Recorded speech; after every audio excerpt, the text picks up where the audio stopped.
The most powerful family of mages had one ruthless rule. If you couldn't awaken mana, you were nothing. And Lion had already failed 3 times. Everyone believed he had lost his mind because he spent every single day digging through the dirt for worthless herbs. But they couldn't see what only he could.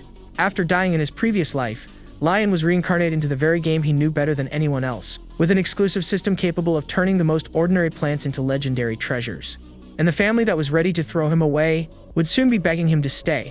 The story begins by introducing the Asteri family, a bloodline so imposing that their mere presence could bring a bird down from the sky. They are a family with enough power to influence even the Emperor's decisions. Being the most prestigious family of mages, they are famous for casting out anyone who lacks talent. In one of the mansion's hallways, an older man and a few maids whisper in secret about a rumor. One of the maids mentions that the first young master failed to awaken his mana once again, marking his 3rd attempt. Another maid suggests that the second young master might end up becoming the next family patriarch. They comment that it makes sense for the young master to have lost his mind, since he failed 3 times to awaken his powers. The older man, who appears to be the butler, steps forward and asks what exactly the young master has been up to. One of the maids explains that it all started a month ago, when the bedridden young master finally woke up. Upon opening his eyes, he began muttering strange things, frightening the maids who were tending to him. Right after that, he ran out of the mansion in total desperation, even during a heavy downpour. The young man ran all the way to the yard, knelt in the mud, and started digging into the dirt with his bare hands. He dug for so long that his hands were completely injured, but he finally found what he was searching for. What he held with a victorious smile was just a weed, but he seemed incredibly happy about it. The butler and another white-haired gentleman are completely shocked by the story of the weed. The butler tries to calm down, thinking it is no big deal, even if the herb was rare, but the maids know the real problem lies elsewhere. It turns out that ever since that day, the young master has spent the last month doing the exact same thing. Smiling, the young man harvests some plants while a system window informs him that he has acquired blue basil. More system windows keep popping up as he thinks to himself that it was another productive day. He pauses for a moment and looks at his dirt-stained hands, seemingly satisfied with his daily work. The young man realizes he is being watched again, and thinks that being the eldest grandson of the Asteri family is absolutely exhausting. Then he introduces himself. His name is Lion Asteri, but he used to be a Korean man named Baek-e Hyun. In his past life, Baek-e Hyun was a team leader at a company, but he couldn't stand his boss's abuse and quit. With plenty of free time, he decided to play an old game he used to love back when he was looking for a job. Upon logging into the game, he was hit with a surprise. All his characters had been deleted by a hacker. Undeterred, he created a new character, bought a creation pack, and hit the jackpot with ultra-rare skills. He decided he would build a peaceful character, as he didn't want to fight in real life or inside a game. That was his last memory as Baek-e Hyun, smiling at his computer screen in his bedroom. When he woke up, he was Lion Asteri, a character inside the game, 50 years after the main story had ended. He picks a herb and receives a notification for Aqua Rosemary, feeling relieved that he retains the memories of the original body. A system window displays the plant's details and unlocks the Novice Herbalist achievement, awarding him 1,000 shillings. Right after, a new message announces that an exclusive shop will unlock once he accumulates a certain amount of shillings. Lion Asteri calculates that he will need around 100,000 shillings and realizes he might escape this house sooner than he thought. He is relieved to see that the skills he bought in the game are active and that the system windows still function. Then, Lion remembers a very important detail. The body he now occupies has already failed to awaken mana 3 times. Since the Asteri family values nothing but merit, he knows he could be cast out at any moment, so he needs money. Running through the mansion's courtyard, he begins to brainstorm a plan to gather money and safely escape this place. Suddenly, in the middle of his thoughts, he stops running as an unexpected idea strikes him. He considers the possibility of offering a bribe to the patriarch to secure his stay in the family a bit longer. To do that, he needs to improve his stats and create something valuable. At that very moment, a blue light begins to glow around him. Excited, Lion rushes toward the blue light, thinking he must have found something amazing this time. Carefully, he holds a brightly glowing plant and pulls it from the ground, celebrating his success. A system window shows that he has found a red sunfern, a rare 3-star item. Lion is overjoyed to have unlocked a new achievement, but suddenly hears someone call his name. With eyes sparkling with excitement, he thinks about the rarity of the 3-star item he just found. Turning around, he spots a hooded elderly lady watching him, and is left confused about what is happening. The lady is Sylvia, an important figure in the mansion. She remarks that the young man has been quite busy gathering herbs. Lion Asteri stands up and says he has his reasons, then shows the glowing plant to Sylvia, asking if she can see it. Sylvia admits it seems to be a high-quality herb, but the young man insists that is not it and points to the light surrounding it. He shows her the plant up close, but Sylvia maintains the same expression, thinking the servant's rumors were true. Then Sylvia coldly responds that she cannot see any light, leaving the protagonist completely shocked by her answer. Lion realizes that he is the only one who can see the magical aura around the special herbs he finds.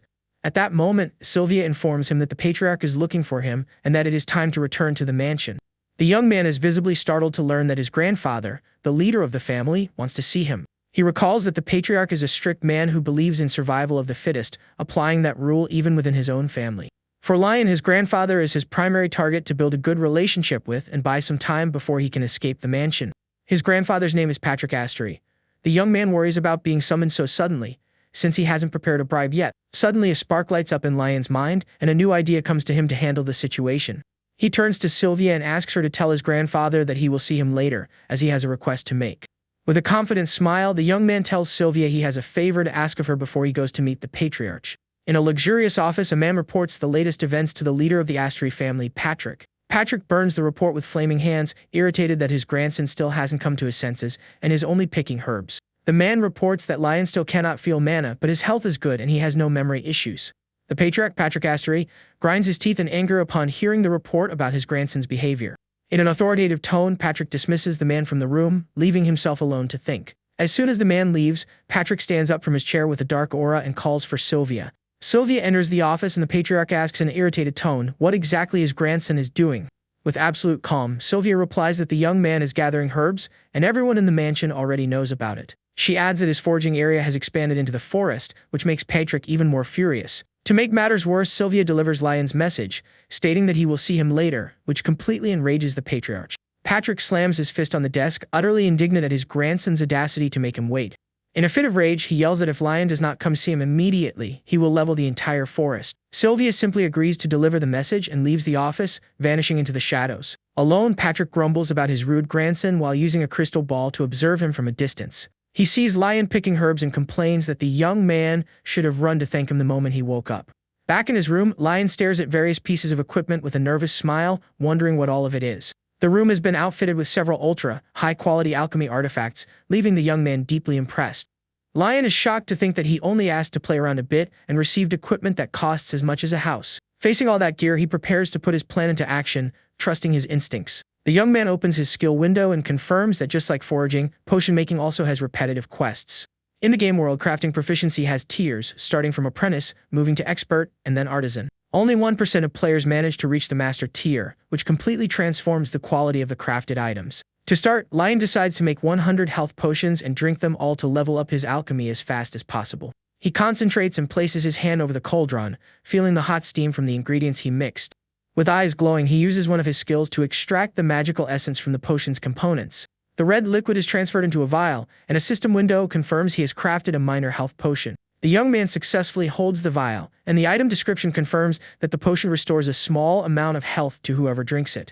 He downs the potion in one gulp and celebrates, thinking that having the right equipment makes all the difference in the final result. 2 system windows show that his health has been partially restored, and that he has progressed 1 point toward the alchemist achievement. Lion slams the empty vial onto the table and laughs, confident that his plan to impress his grandfather will work. With a determined and slightly intense look, he prepares to spend hours repeating the exact same process. The progress notifications keep ticking up, showing that he is getting closer and closer to completing the achievement. After a long time, exhaustion finally begins to set in, and Lion feels like he can't go on any longer.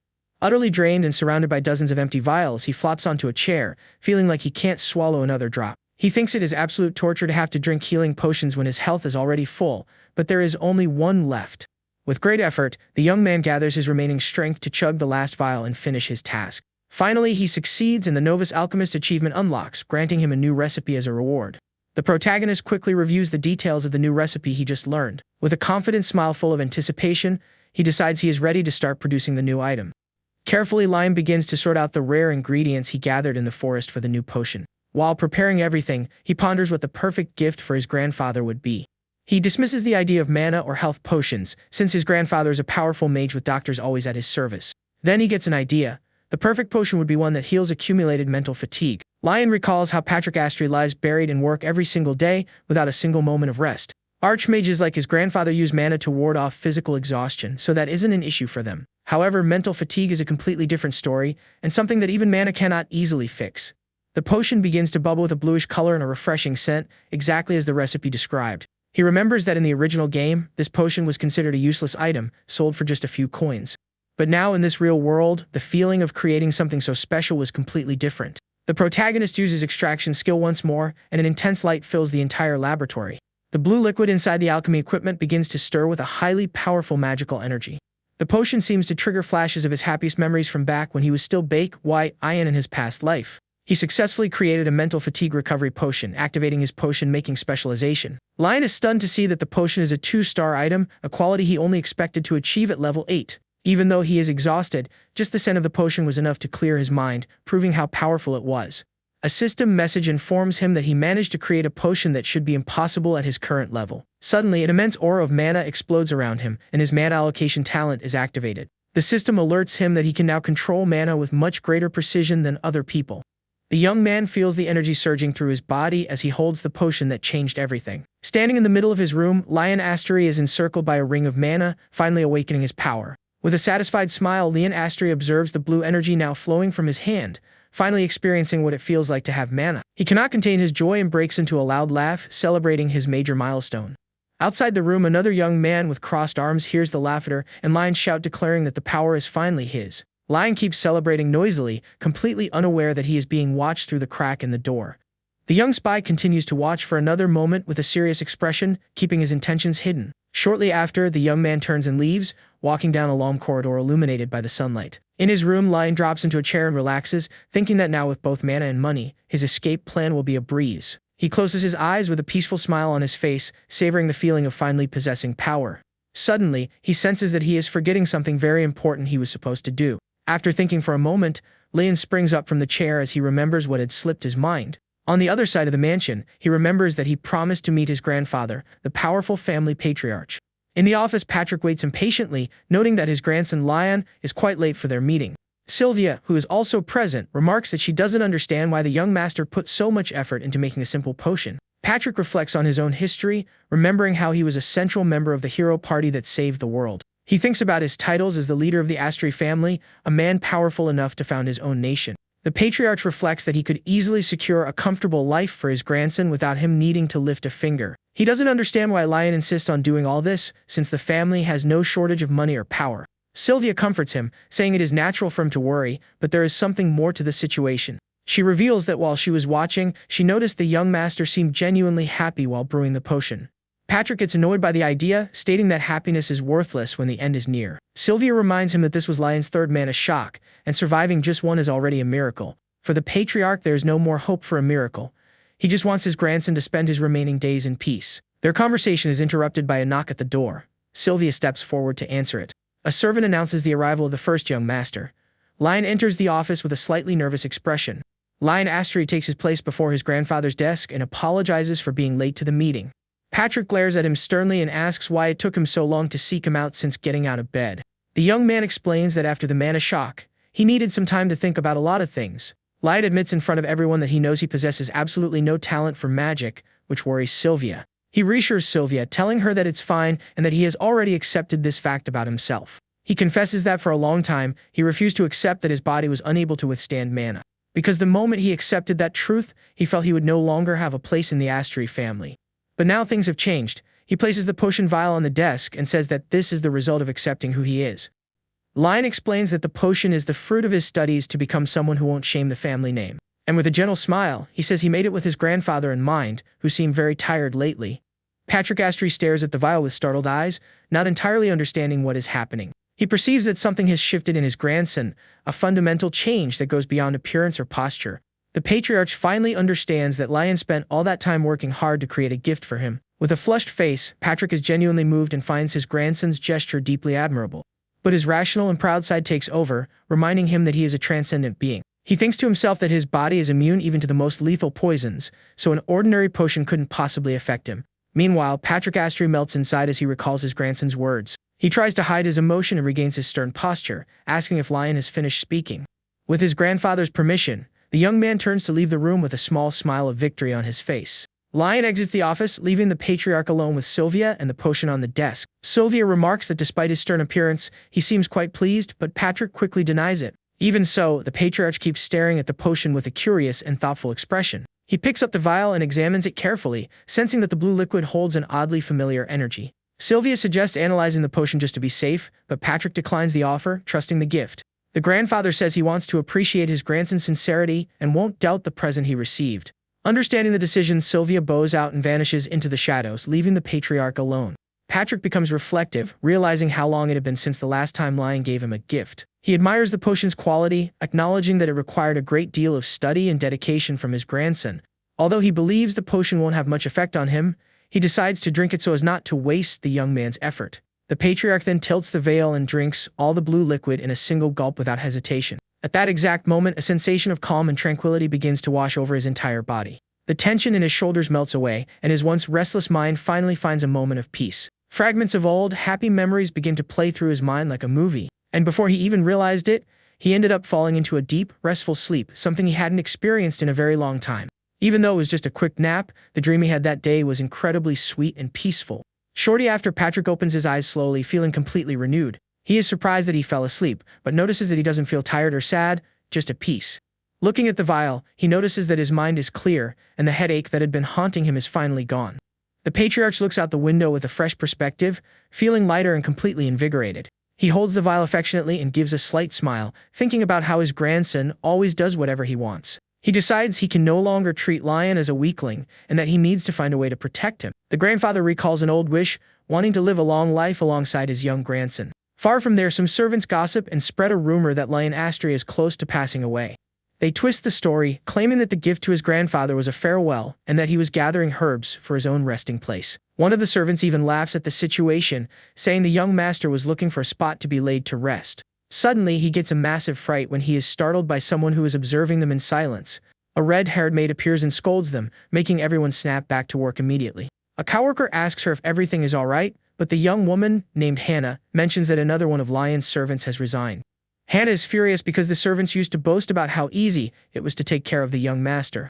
Now, because of false rumors, they are running away without an ounce of loyalty, abandoning their posts. She calls them ungrateful, but her coworker warns her, as Sylvia was standing right behind her the entire time. Young Hannah turns completely pale with fear upon seeing the mansion's chief head manager. With a calm yet terrifying smile, Sylvia says she would also love to hear the whole story behind that rumor. In another location, a man apologizes for his delay as he arrives at a grand palace. Sylvia, who is waiting for him, says it is fine and asks if something urgent occurred. She explains she had to handle some family matters and asks why she was summoned so early. The man who received the potion was none other than the family patriarch, who glares at Sylvia with a serious look. He requests that Sylvia use her special ability, the Witch's Eye, to take a look at the potion his grandson made. A pink magic circle forms around the vial as Sylvia uses her powers to analyze the liquid's composition. Shocked by the result, she tells Patrick that this is not something the young master could have created on his own. With a look of astonishment, Sylvia holds the vial and reveals that this is the legendary hero's potion. A legend is told about the hero who vanished 50 years ago, following the war against the demons. He was such a powerful figure that no labyrinth or prison in the world could ever hold him. His strength was so immense that even the gods were hesitant to face him in direct combat. Sylvia believes she might be the only one capable of freeing a certain person confined within the labyrinth of that house. Patrick concludes that the potion could only be obtained by the hero, but doubts it is the original since it isn't as potent. With a suspicious look, he continues to ponder the true identity of that mysterious potion. He then dismisses the idea entirely, asserting that it is impossible for his grandson, Lion, to be the hero. At any rate, he decides he will ask Lion for an even better potion, as he wants to give it to his sister. Patrick explains that his sister has been living in a state of dormancy for centuries and hopes the potion might help her a bit. Sylvia, who is actually Patrick's sister, gives a slight smile upon hearing her brother's concern. The patriarch also laughs at the situation, showing a more relaxed side that he rarely reveals. Sylvia says that worrying about a witch like her is pointless, since she has a long life and a body that never gets sick. She advises him not to burden his grandson with unnecessary worries, but Patrick hesitates. Even so, Sylvia bows and says she will gladly accept her brother's affection and concern. Patrick observes her in silence, his thoughts fixed on his sister and the hope that the potion brought. Back in the office, Patrick tells Lion that he looks worried about something. The patriarch quickly denies that he himself is worried, maintaining his usual stern posture. Lion tries to guess the reason, asking if it's a lack of sleep, exercise, or old age, which irritates his grandfather. Finally, the young man hits the mark by saying the cause of the worry is the potion he gave him. Cutting straight to the chase, Patrick asks if Lion can craft a potion of even higher quality. Lion thinks to himself that, in his current situation, it is very difficult to make even another 2-star potion. He knows the last one was a stroke of luck, and that he has no more rare herbs left for a new attempt. Even so, he cannot pass up the chance to please his grandfather and says it is possible, but it will take some time. Curious about the request, Lion asks what the new high-quality potion will be used for. Patrick replies that he intends to gift it to the chief manager Sylvia, which leaves Lion completely shocked. The young man gets it all wrong and starts imagining there is a secret romance between his grandfather and the manager. Thinking his grandfather is lonely, Lion promises to make the potion within 2 weeks to help him out. Patrick is indignant at the timeline and asks why it would take so long to make a simple potion. Nervously, Lion corrects himself and says he can do it in 1 week, desperate not to lose the opportunity. He thinks this is his chance to win his grandfather's favor and promises he will get it done no matter what. The patriarch seems to accept the new proposal and glares at his grandson, who now faces an almost impossible mission. Once outside, Lion walks through the forest and wonders how on earth he will manage to create a 3-star potion. He knows he doesn't have time to train, and that buying expensive herbs would be useless without the knowledge to use them. Suddenly, he gets an idea and decides to check the shilling shop, hoping to find some useful material. A system window opens and shows a preview of the shop, but the items have blurred descriptions and cannot be purchased. Lion is shocked to see the prices in the shop, wondering why a simple old key is so expensive. He doesn't understand why such a worn-out item would cost so much and decides to check the other tabs of the shop. The young man is even more surprised to see that a simple magical seasoning costs 10,000 shillings. Seeing that the shop won't help, Lion decides that his only option is to follow the most traditional method.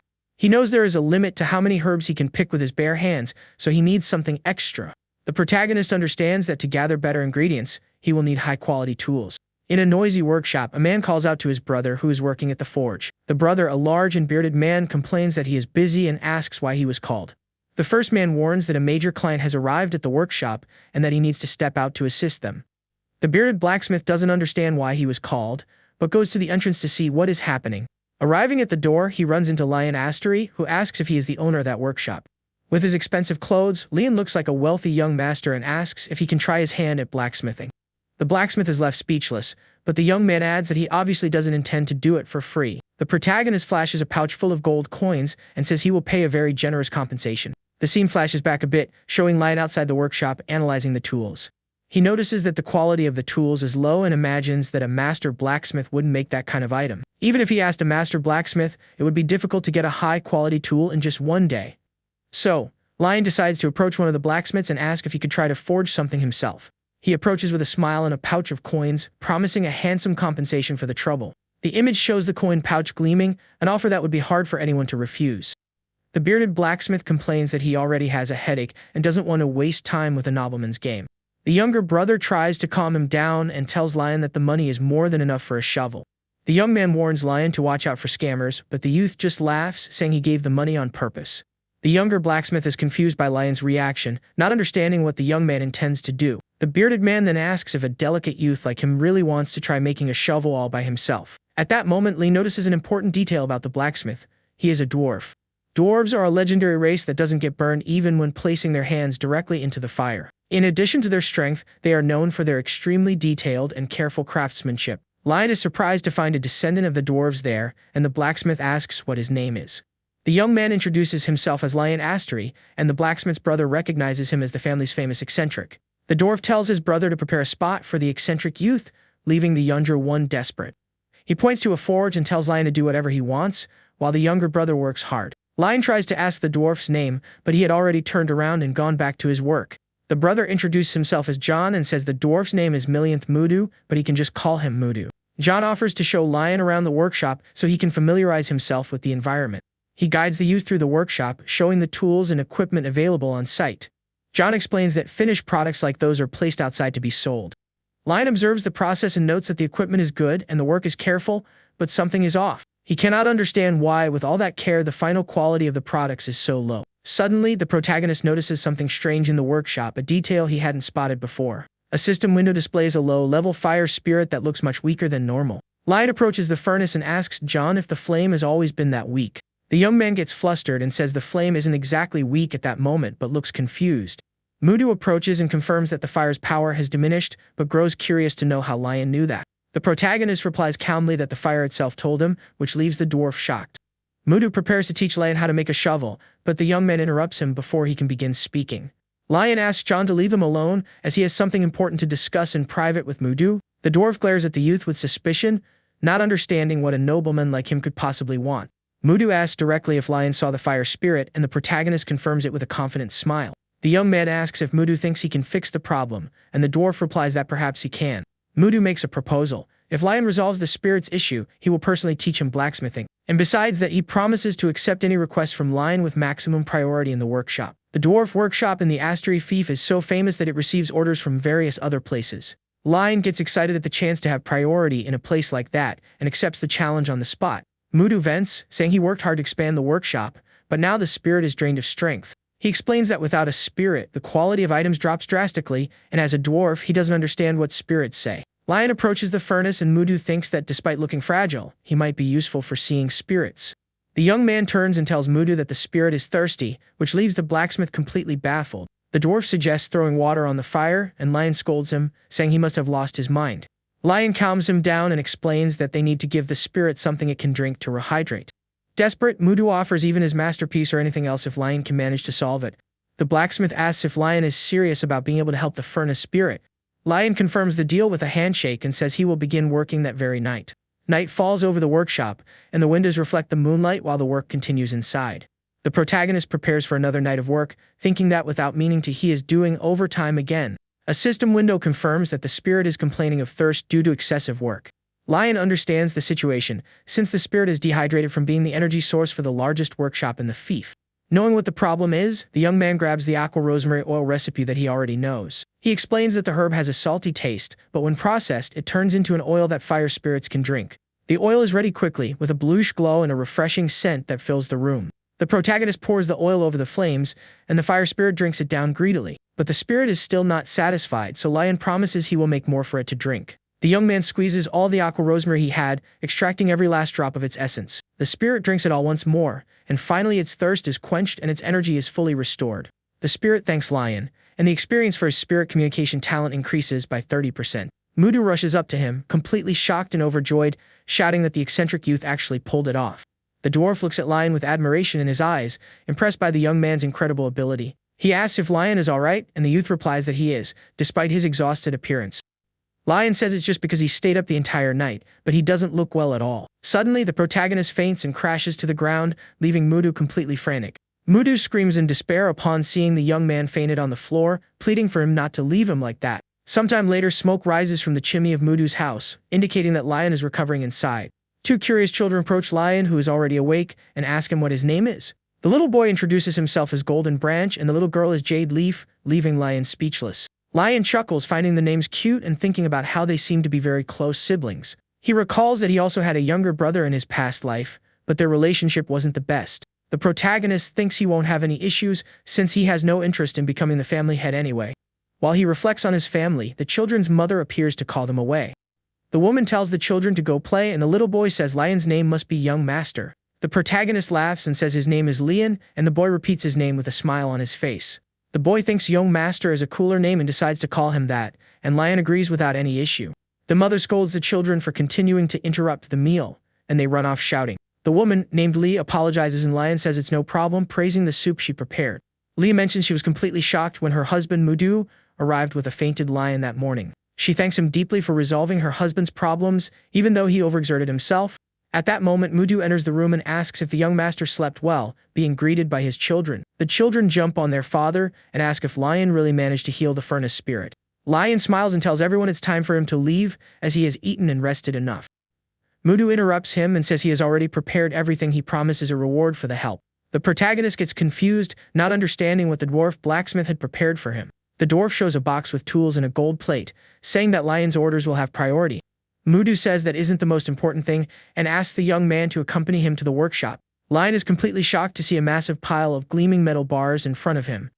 The blacksmith explains that he prepared all that refined iron so Lion wouldn't have to exhaust himself with smelting. Lion is surprised by Mudu's seriousness, and the dwarf asks if he thought this was a joke. The young man assures him that he wants to learn for real, which leaves Mudu satisfied and ready to start the lesson. The dwarf begins the lesson explaining that the foundation of everything is the correct temperature of the iron in the forge. He says the metal cannot just be red, but it also cannot overheat to the point of melting. When the iron reaches a bright yellow color, Mudu shouts that that is the exact moment to act. The blacksmith begins hammering the metal, explaining that controlling the force is essential to shape the blade. After creating the basic shape, he refines the details and sharpens the blade with a whetstone. Finally, the dwarf attaches the wooden handle to the metal blade with a strong and precise strike. Mudu holds up the finished shovel and asks Lion if it didn't look easy, leaving the young man impressed. Lion agrees that it wouldn't be easy for an ordinary person and asks if he can use all the prepared iron. The dwarf agrees and steps back but gets confused when Lion says he already understands how to do it. Before Mudu can react, Lian grabs an iron bar and places it into the fire without hesitation. With a determined smile, the young man says he is going to try making his own tool right now.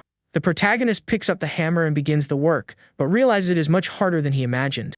His first attempt results in a twisted and useless piece of metal that would need to be melted down. Even though he is tired, Lian does not give up and keeps practicing, believing he will succeed through repetition. Undeterred, he keeps trying, and with each hammer strike, the tool's progress increases a bit. With the fire spirit's help, Lian finally manages to get the hang of it and removes the metal at the perfect point. He takes the glowing hot iron to the anvil and prepares to hammer it with all his strength and concentration. With a powerful and precise strike, he begins to shape the metal exactly as Mudu had taught him. Following the blow, several system windows appear, informing him that he has awakened the blacksmith talent. Mudu rushes toward him, thrilled by the energy he felt in that last strike, and tells Lion to keep going. The blacksmith realizes that the feeling behind that strike was completely different from all the others. Lion continues working the metal with precision, while the dwarf watches him intently from behind. The young man secures the wooden handle to the shovel blade firmly, successfully finishing the job. He lifts the tool, which glows with a magical aura, and celebrates having successfully created his masterpiece. Mudu is impressed, saying the shovel is better than what most blacksmiths could manage to make. The dwarf praises Lion's pure talent, making the youth a bit embarrassed but happy with the result. Without wasting time, the protagonist asks Mudu to teach him how to make a sickle next. The dwarf blacksmith is completely shocked by the young man's excitement and determination. He bursts into laughter and says that Lion's drive is absolutely insane and infectious. Mudu agrees to teach him everything he knows, and Lion celebrates, thinking he needs to hurry up to help his grandfather. Determined, the protagonist vows to himself that he will fulfill his grandfather's wish, no matter what it takes. Time passes and Lion continues his herb-gathering journey, now equipped with much better tools. With his new shovel, he digs into the earth with much greater ease, managing to find rare ingredients. He finds a Findra ginseng, a plant with effects similar to wild ginseng, which restores stamina. Lion is impressed because just by using a better tool, the difference in foraging was massive. He thinks to himself that the advantages of his new tools don't stop there, as there is much more to explore. With a shovel and a sickle, he can now gather even more types of herbs on his expeditions. Lion smiles, confident that if his skill with the shovel improves, making a 3-star potion will be possible. He decides to keep digging to get used to the new tool and maximize its potential. The young man finds sweet potato leaves and shoots, which can be used as food. He realizes that if there are sweet potato leaves there, it means there is something highly valuable buried underground. However, upon trying to dig, his shovel suddenly catches fire, leaving the protagonist startled and confused. A system window informs him that the fire spirit's blessing on the shovel has activated, and he has gained a roasted sweet potato. Lion understands that, with the blessing, he can obtain edible items already roasted with a certain probability. He holds the perfectly roasted sweet potato, impressed that he got that with a single scoop. Hungry, the young man decides he will eat first, and then continue with the foraging work. He takes a bite but ends up getting startled by how hot the sweet potato still was. Even with his mouth burning, Lion thinks the flavor of the sweet potato is even better that way. He keeps eating and blowing, enjoying the unique taste that only a very hot sweet potato can have. The flavor is sweet just to the right degree and has the characteristic taste of a root vegetable, which he loves. The feeling is like eating a regular sweet potato with a glass of milk, leaving him completely satisfied. Lion celebrates how delicious the sweet potato was, feeling refreshed to keep going. While he eats, some white birds approach him, drawn by the scent of the food. One of the birds lands near him, and the young man asks if it also wants some sweet potato. With a gentle gesture, Lian tosses a small piece of sweet potato to the bird that was watching him. The bird eats the piece greedily and seems extremely happy, which leaves Lion satisfied. While observing the birds, the young man remembers a friend he had in the game and wonders how they are doing. After his snack, Lion stands up and decides it is time to start gathering the ingredients for the potion. But before anything else, he resolves to dig up a few more sweet potatoes to take with him. Back at the mansion, a man sighs in relief upon seeing what is happening outside.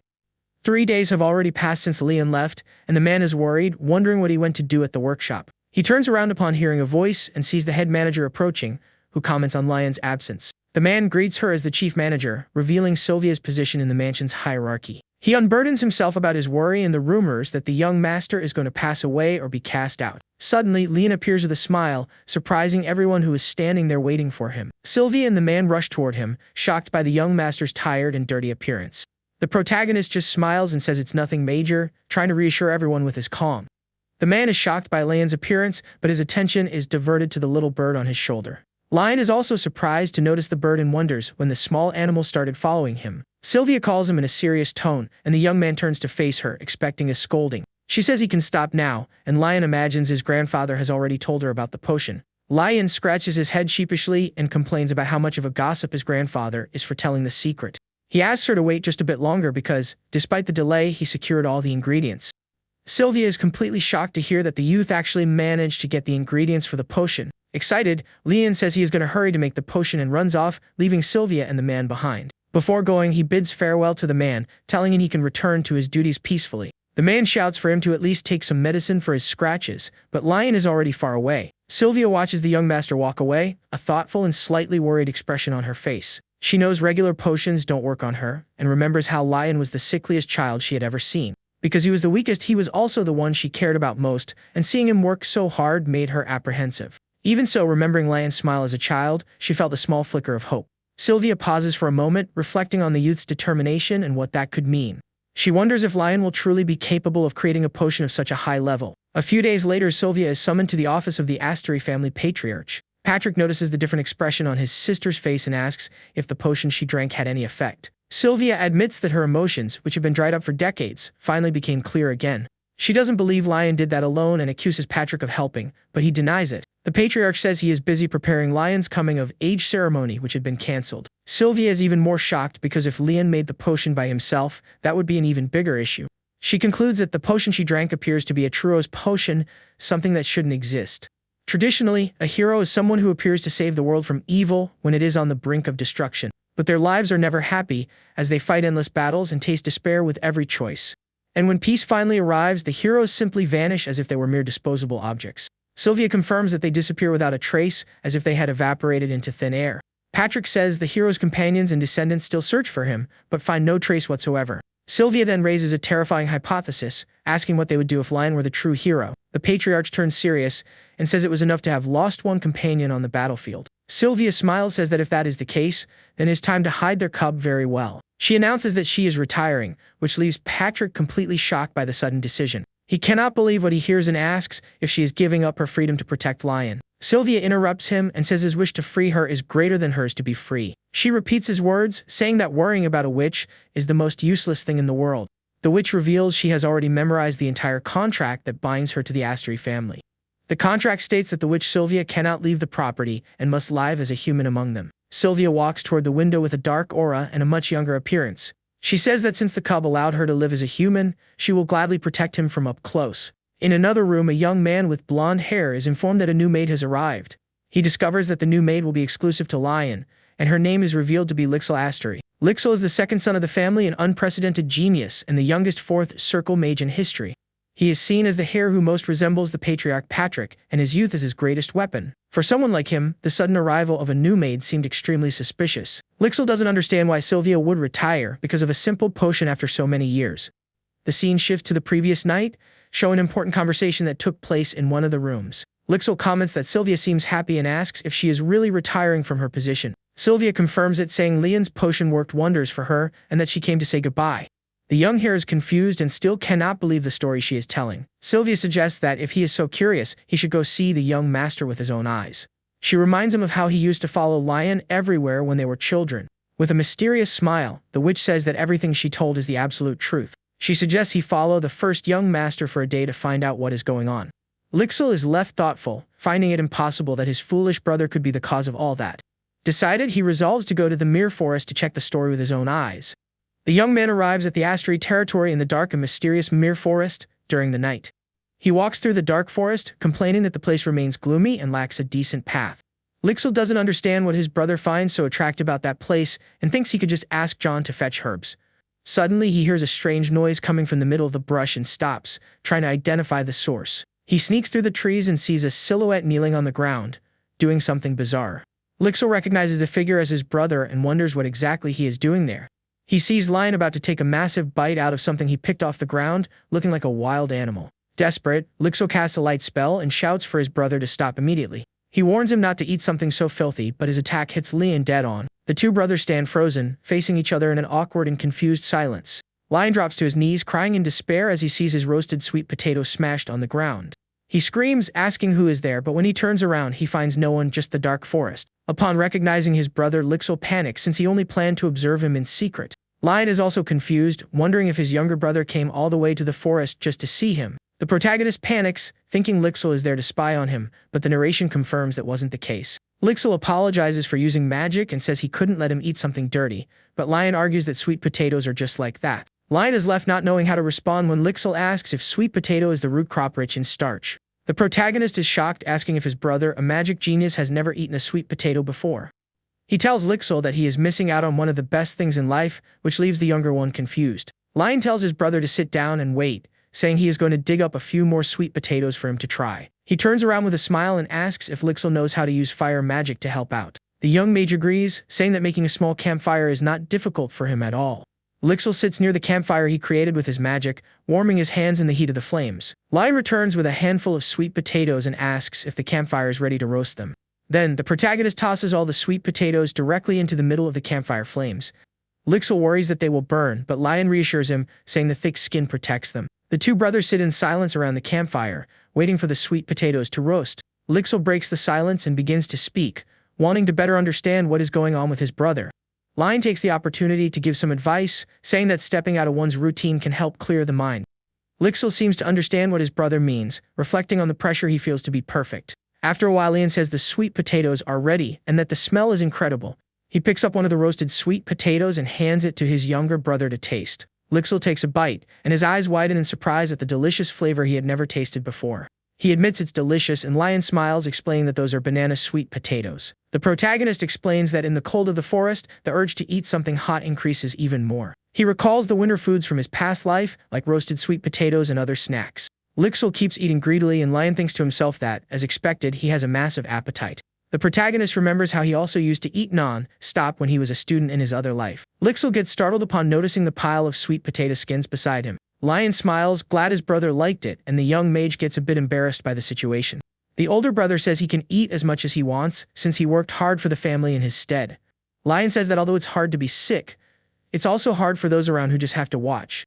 Lixil replies that he never considered taking care of his brother a burden or a problem. He assures him that he never blamed Lion for his condition, showing a more sensitive side. The young mage confesses that, truth be told, he is a bit envious of his older brother. He quickly corrects himself, saying he isn't dissatisfied with his position and will keep working hard. Lion realizes that despite all his power and genius, Lixil is still just a child. He advises him to be a little selfish and follow his heart every now and then. The protagonist places his hand on his brother's shoulder and says he has already worked far too hard up to now. Lixil realizes that Sylvia was right and is glad he went to find his brother that night. Back in his room, Lion checks his funds and sees he has already gathered over 71,000 shillings. He is close to unlocking the shop and knows his level went up considerably thanks to the help he gave Sylvia. Lion still believes his grandfather was rejected by Sylvia and, though he thinks it's a shame, decides not to meddle. He stretches on the bed, happy to have gotten closer to Lixil and glad he doesn't need to worry about being cast out. Suddenly, someone knocks at his door, and the protagonist tells the person to come in. He is surprised to see a young woman he doesn't know standing at his bedroom door. The young woman introduces herself as Elvia, his new maid, and Lion senses there is something strange about her. He quickly understands that Sylvia's retirement must have some special circumstances behind it. Lion greets her and says he hopes they get along, and Elvia bows, offering her services. With a smile, the protagonist thanks her for something she can't even imagine. He says that thanks to her, he felt he and his brother grew closer, leaving the maid confused.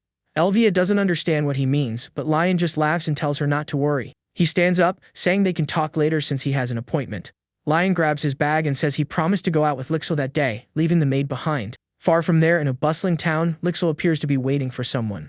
He keeps thinking about how strange the whole situation is, trying to make sense of what is happening. He doesn't understand how his stamina remains the same, even after climbing the mountain every day. Lixil begins to wonder if this is also a side effect of the mana shock his brother suffered. He feels exhausted and knows mages don't get along well with the temple, but he needs a priest. The young mage knows he must find a way to meet a priest without getting caught. He recalls that the temple's doctrine encourages volunteer work, which would be a great excuse.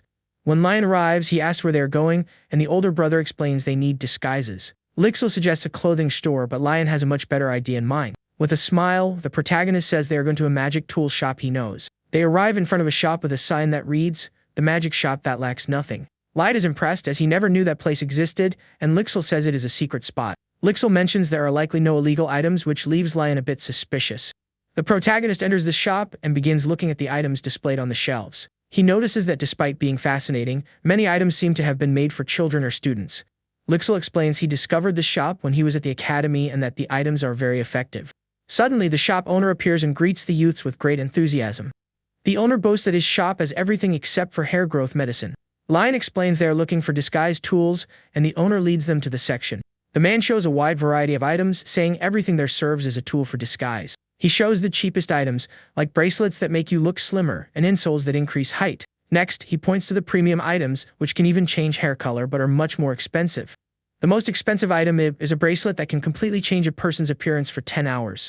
Following the purchase, the two brothers leave the shop and the owner wishes them to come back soon. Lixil asks what he thought, and Lion says the place is fun and that he will return to see more. He notices the owner slipped some extra items into the bag, likely because of the expensive purchase they made. Lion looks inside the bag and finds something he didn't expect, an item that catches his eye. It was an artisan repair kit, an item far more valuable than the other freebies he received. Lion offers all the items to his brother, but Lixil is surprised by the generous gift. Lixil accepts and suggests they use the disguises so they enter an alley to transform. With a blue light, the magic bracelet completely alters the appearance of the two brothers. Lixil, now with brown hair, is fascinated by the flawless and perfect transformation. Lion says the disguise will be enough, and excited, the two head out into the town. Already disguised, Lion asks why they are at a mill instead of a volunteer site. Lixil explains that flour is one of the donation items, so they stop there to check. He adds that the mill also sells bread made with freshly ground flour, which is quite special. With a mysterious smile, Lixil reveals there is another reason for them to be at that mill. The mill owner, Nicholas, welcomes them warmly, saying he was expecting them. Lixil explains that Nicholas is one of the few devotees in the territory and has a large network of contacts. Lixil's plan is to get close to Nicholas to gain access to the temple and find a priest. Nicholas praises the high quality of the wheat, saying there were no grains eaten by insects. Lixil fibs, saying he saw hungry children and decided to make a donation to help them. Nicholas praises the decision and asks if he has already chosen a place, and Lixil asks for a recommendation. The mill owner becomes thoughtful, hoping Lixil will choose to donate to the temple. He suggests the temple orphanage, and Lixil celebrates internally, as his plan is working. Lixil asks how many children are at the orphanage, and Nicholas replies that there are around 30. Nicholas explains that the temple's funding was cut, and they are not in a good financial state. Since the Asteri territory prioritizes magic, the noble families don't usually support the temple. Lixil realizes the mill owner hopes they, as young nobles, can help the orphanage. Suddenly, Lion gets an idea and remembers that the mill also bakes fresh bread. He suggests they bake bread themselves so the children can eat right away.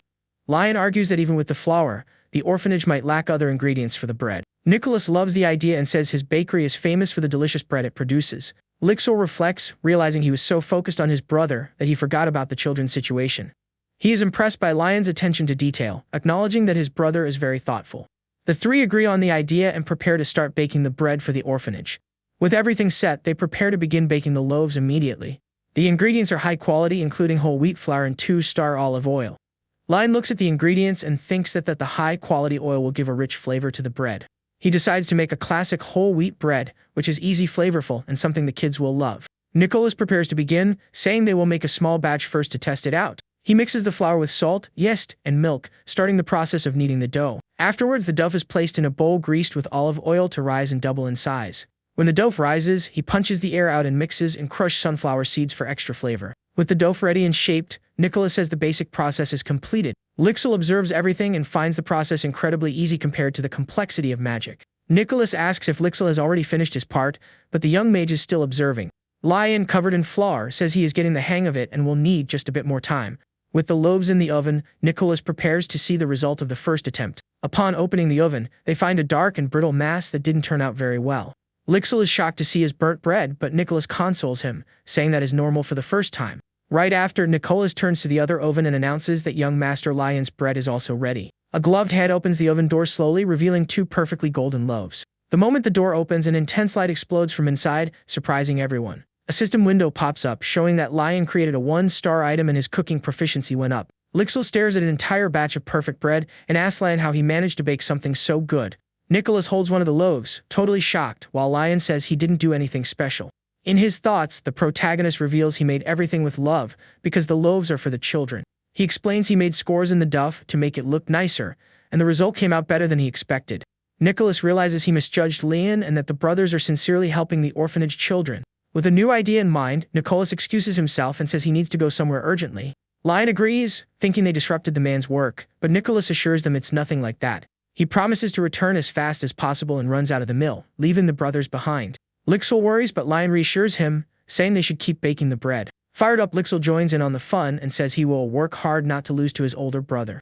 The two continue baking together, and a window shows that progress toward the baker achievement increased. With great teamwork, they advance further in the achievement, turning out batch after batch. Shortly after, Nicholas enters the mill again and announces he is back, to the youth's surprise. Lion is left speechless upon seeing that the mill owner did not return to the location alone. Accompanying Nicholas, a group of village residents enters the mill with a determined air. One of the men explains that Nicholas told them about the youth's good hearts, and everyone wanted to help. Then, a blonde woman approaches and says her husband from the forge wanted to come, but she came in his stead. Lion seems to recognize the woman, who is Lee, the blacksmith Mudu's wife, but decides not to comment.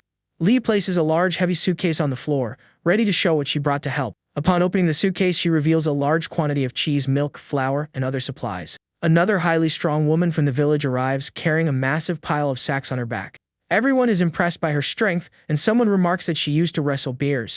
Lixil is marveled by so many donations, and Lion comments on how kind the people of the territory are. Lixil reflects and feels ashamed, as his only interest was using Nicholas to meet a priest. Looking at his brother, he realizes that as long as Lion recovers, he will do great things. The protagonist smiles, genuinely happy with the help and kindness of everyone around him. Hours later, the group arrives at the temple orphanage in the Asteri territory to make the delivery. A woman who works at the orphanage weeps with gratitude upon seeing the massive amount of donations. She wonders how she will ever repay the kindness, but Lion says he is just glad to be able to help. Two children from the orphanage peek into the bread basket, smelling the delicious scent coming from inside. Shortly after, all the children gather around, excited about the fresh bread and the new clothes they received. The orphanage caretaker asks if the brothers would like to hand out the bread to the children personally. Lion hands a loaf to each child, who thanks him with a smile on their face, happy with the food. Lion gets a bit confused seeing the children's reaction while distributing the bread. He and the orphanage caretaker observe a little boy running away from the group. The boy stops and looks back with an expression of suspicion and anger on his face. The orphanage director explains to Lion that the child's name is Peter. She apologizes for the boy's behavior and asks Lion not to take his reaction personally. Peter keeps running far away, while the protagonist thinks about what he heard. After a while, the director comments that they have already managed to feed almost all the children. At that moment, she notices Lion walking away with a basket and asks where he is going. With a gentle smile, the young man replies that Peter hasn't received his bread yet. The director reveals that Peter's adoption was cancelled 3 times, and because of that, he rejects all donations. Lion observes the boy from afar and thinks he seems to be the same age as the tanner's children. He also notices that the boy named Peter looks far too thin for his age. Carefully, the protagonist approaches and calls out Peter's name, who flinches from the startle. Lion sits down beside him and offers a loaf of bread, saying it's the last portion left over. He begins to describe the bread in an exaggerated way, talking about how warm, soft, and delicious it is. Suddenly, Peter's stomach begins to growl very loudly, showing that he is hungry. The boy turns bright red with embarrassment, and Lion realizes he truly needs to eat. Lion thinks to himself that if the boy were just throwing a tantrum, he would keep playing along to convince him. But since Peter is refusing to eat even though he is hungry, the young man decides he needs some space. One of the caretakers says goodbye to Lion and thanks him for all the hard work he did. After some time, Peter ends up falling asleep under the tree and wakes up a bit later. Upon waking, he thinks angrily that those hypocrites must have left by now. He grumbles that volunteers only show up to make themselves feel good and never come back to the orphanage. Peter gets startled to see that Lion is still there and shouts, asking why he didn't leave. Lion offers the bread again and says he is starving, asking if Peter isn't as well. The boy turns his face away stubbornly, and Lion asks if he really isn't going to eat anything. With a smile on his face, Lion says that's fine and prepares to do something with the bread. Then, to Peter's surprise, the protagonist splits the bread in half with his hands. Lion begins eating the bread right in front of the boy, who is shocked by his attitude. He explains that since Peter didn't want it, he would eat it himself so as not to waste food. The boy is left speechless, completely confused by what is happening right in front of him. On an impulse, Peter snatches the other half of the bread and yells that he is the one who's going to eat it. Upon taking the first bite, the boy's eyes widen as he realizes how delicious the bread is. He continues eating the bread quickly while Lion observes the scene with a satisfied smile. After eating, Peter offers a piece back to Lion, showing a bit of gratitude. The protagonist smiles and hands him an entire loaf, saying it was his portion but that he could keep it. Peter looks at the bread in his hands and finds this whole situation very bizarre. He thought to himself that it was just regular bread, without any special ingredient to justify the taste. The boy cannot understand why something so simple could be so incredibly delicious. In his mind, he still believes that gestures like that are just for show and are not sincere. In his thoughts, Peter remembers that the people who were kind to him always abandon him in the end. Eating the bread, he cries and thinks that all adults are liars and cannot be trusted. Lion then approaches and begins talking to the boy, asking if he knew something. He explains that unlike adults, Peter didn't skip a meal even though he was upset, and that was good. With a big smile, Lion says that while he was baking the loaves, he hoped someone would love them. The young man's words touch Peter's heart, whose eyes fill with tears, not knowing what to say. Lion asks if he is crying, but the boy replies it's just because the bread was so good. With his face flushed from embarrassment, Peter confirms the bread was truly delicious and nothing more. After a silent moment, the little boy stands up and thanks Lion from the bottom of his heart for the food. The protagonist then extends his pinky finger and promises he will bake more bread next time. Peter is surprised by the promise, and Lion assures him that he has never broken a promise in his entire life. With a confident look, the young man tells the little boy to remember this well in the future. The two seal the promise, and Peter says that next time he's going to eat 2 whole loaves. Lion jokes with him, saying he will need to bake a lot of bread if the boy eats that much. The orphanage director observes the scene from afar and gets very emotional over what she is seeing. She thinks to herself that it had been a very long time since she saw Peter smile in such a genuine and happy way. The woman feels ashamed for not connecting with the children in the same way Lion did. In her thoughts, she believes that a person as sincere as him deserves God's blessing. At the end of the day, the children say goodbye to the brothers, asking them to come back soon. As they were leaving, the director asked them to stay at the orphanage for a little longer. She explains that she contacted a priest urgently, and he is on his way to pray for the children. The director suggests they receive a blessing prayer from the priest before going away. Lixil celebrates in silence as his plan worked and accepts the director's offer. The woman then guides the 2 brothers into a room so they can wait for the priest. The sound of an approaching carriage indicates that the priest is about to arrive at the location. Through the carriage window, a man with glasses observes the orphanage as he approaches. In a flashback, Lixil asks Lion to postpone the meeting with the priest, worried about his safety. Back in the present, Lixil says he needs to return to the mansion, leaving Lion confused. He says goodbye in a lively manner, using his baking practice as an excuse to leave. Lixil thinks everything worked out and that he needs a prayer for his brother, but fears the priest's ill will. Because of this, he decides he needs to find the priest first to check his intentions. The priest introduces himself as Licht, and a system window suggests he is the high priest of the temple. Licht mentions he heard from the director that Lixil wanted to be an anonymous benefactor, and the youth confirms it. The priest finds Lixil younger than expected and thinks he must be someone important in the clergy. Lich gives thanks on behalf of the temple, but Lixil says the credit also belongs to the others who helped. The youth clarifies that it was his older brother, Lion, who had the idea and truly dedicated himself. Lixil confirms to the priest that his brother was the young man who needed to go home early. He explains that Lion has had highly fragile health since childhood and suffers from a grave illness. So, Lixil confesses that his true objective was to bring his brother to meet the priest. Lich smiles and says it is a pity that such a righteous person is suffering from an illness. Lich reveals that he also snuck out of the temple, so he has a condition for helping out. Lixil grows apprehensive as he cannot read the priest's expression and fears a refusal. The priest finally responds, scheduling a meeting for 3 days in the future. Lich asks Lixil to return with his brother at this exact same time so he can assist them. Filled with hope, Lixil rushes to his family's mansion and calls out for his brother. Lion is awake and Lixil scolds him for not resting, but the youth says he couldn't sleep. Lion asks the reason for such a rush, and Lixil shares that the priest agreed to check his condition. In his laboratory, Lion is surprised, and Lixil says the priest wants to help out of gratitude. Lion thinks to himself that he isn't truly sick, just a bit weak because of his past. He reflects that he has been exercising and that the offer isn't bad, so he decides to accept the help. With a smile, Lion agrees to go, leaving Lixil highly happy with the positive response. Lixil warns that, strangely enough, the priest scheduled the meeting for dawn. 3 days later at the orphanage, Lian analyzes a high-quality holy water made by Lit. At that moment, Lixil calls his brother, who turns around and sees the priest Lit right behind. Lion greets the priest with respect, and Lich blesses him, saying the pleasure is his. With a calm smile, the priest invites the two to sit down and chat for a bit. Lion takes the opportunity and says he has a question to ask the priest. He asks if there is a special reason for the meeting to be scheduled so early, at dawn. Lich reveals that he had a dream about the two brothers, leaving Lion and Lixil highly surprised. He explains that priests with high holy power sometimes receive prophetic dreams from God. Lixil asks what the dream was about, but Lich says it was nothing grand. In the dream, children were sleeping in a field, and the two brothers were watching over them nearby. The priest says the dream was so pleasant that he wanted to meet them to confirm something. He wanted to understand what kind of people they were, those who appeared in his revelation. In his thoughts, Lich analyzes Lixil, noting that he is a young and elegant mage. He suspects that the brothers' treatment is just a pretext to spy on the temple. The priest then offers to begin the treatment, and Lixil steps out of the room. With everything ready, Lich warns he is going to begin, and Lion says he is in his care. A strong green energy emanates from the priest and completely envelops Lion's body. Suddenly, Lich halts the treatment, a look of total confusion on his face. He doesn't understand why the blessing had no effect, since his holy power is strong. The priest tries again, wondering if he made some mistake the first time. Then, Lich is shocked to realize something unbelievable about Lion's condition. The protagonist smiles and says that, thanks to the blessing, his body is feeling much better. Lion asks the priest to stop, saying that was already enough, but Lich is perplexed. In his mind, he knows there are only 3 reasons for a priest's blessing to fail. The first is when a stronger mage rejects the healing, the second is when the person is already healthy, And the third reason is when the person was born with a very short life expectancy. Lick turns to Lion and says that if he needs help in the future, he can count on him.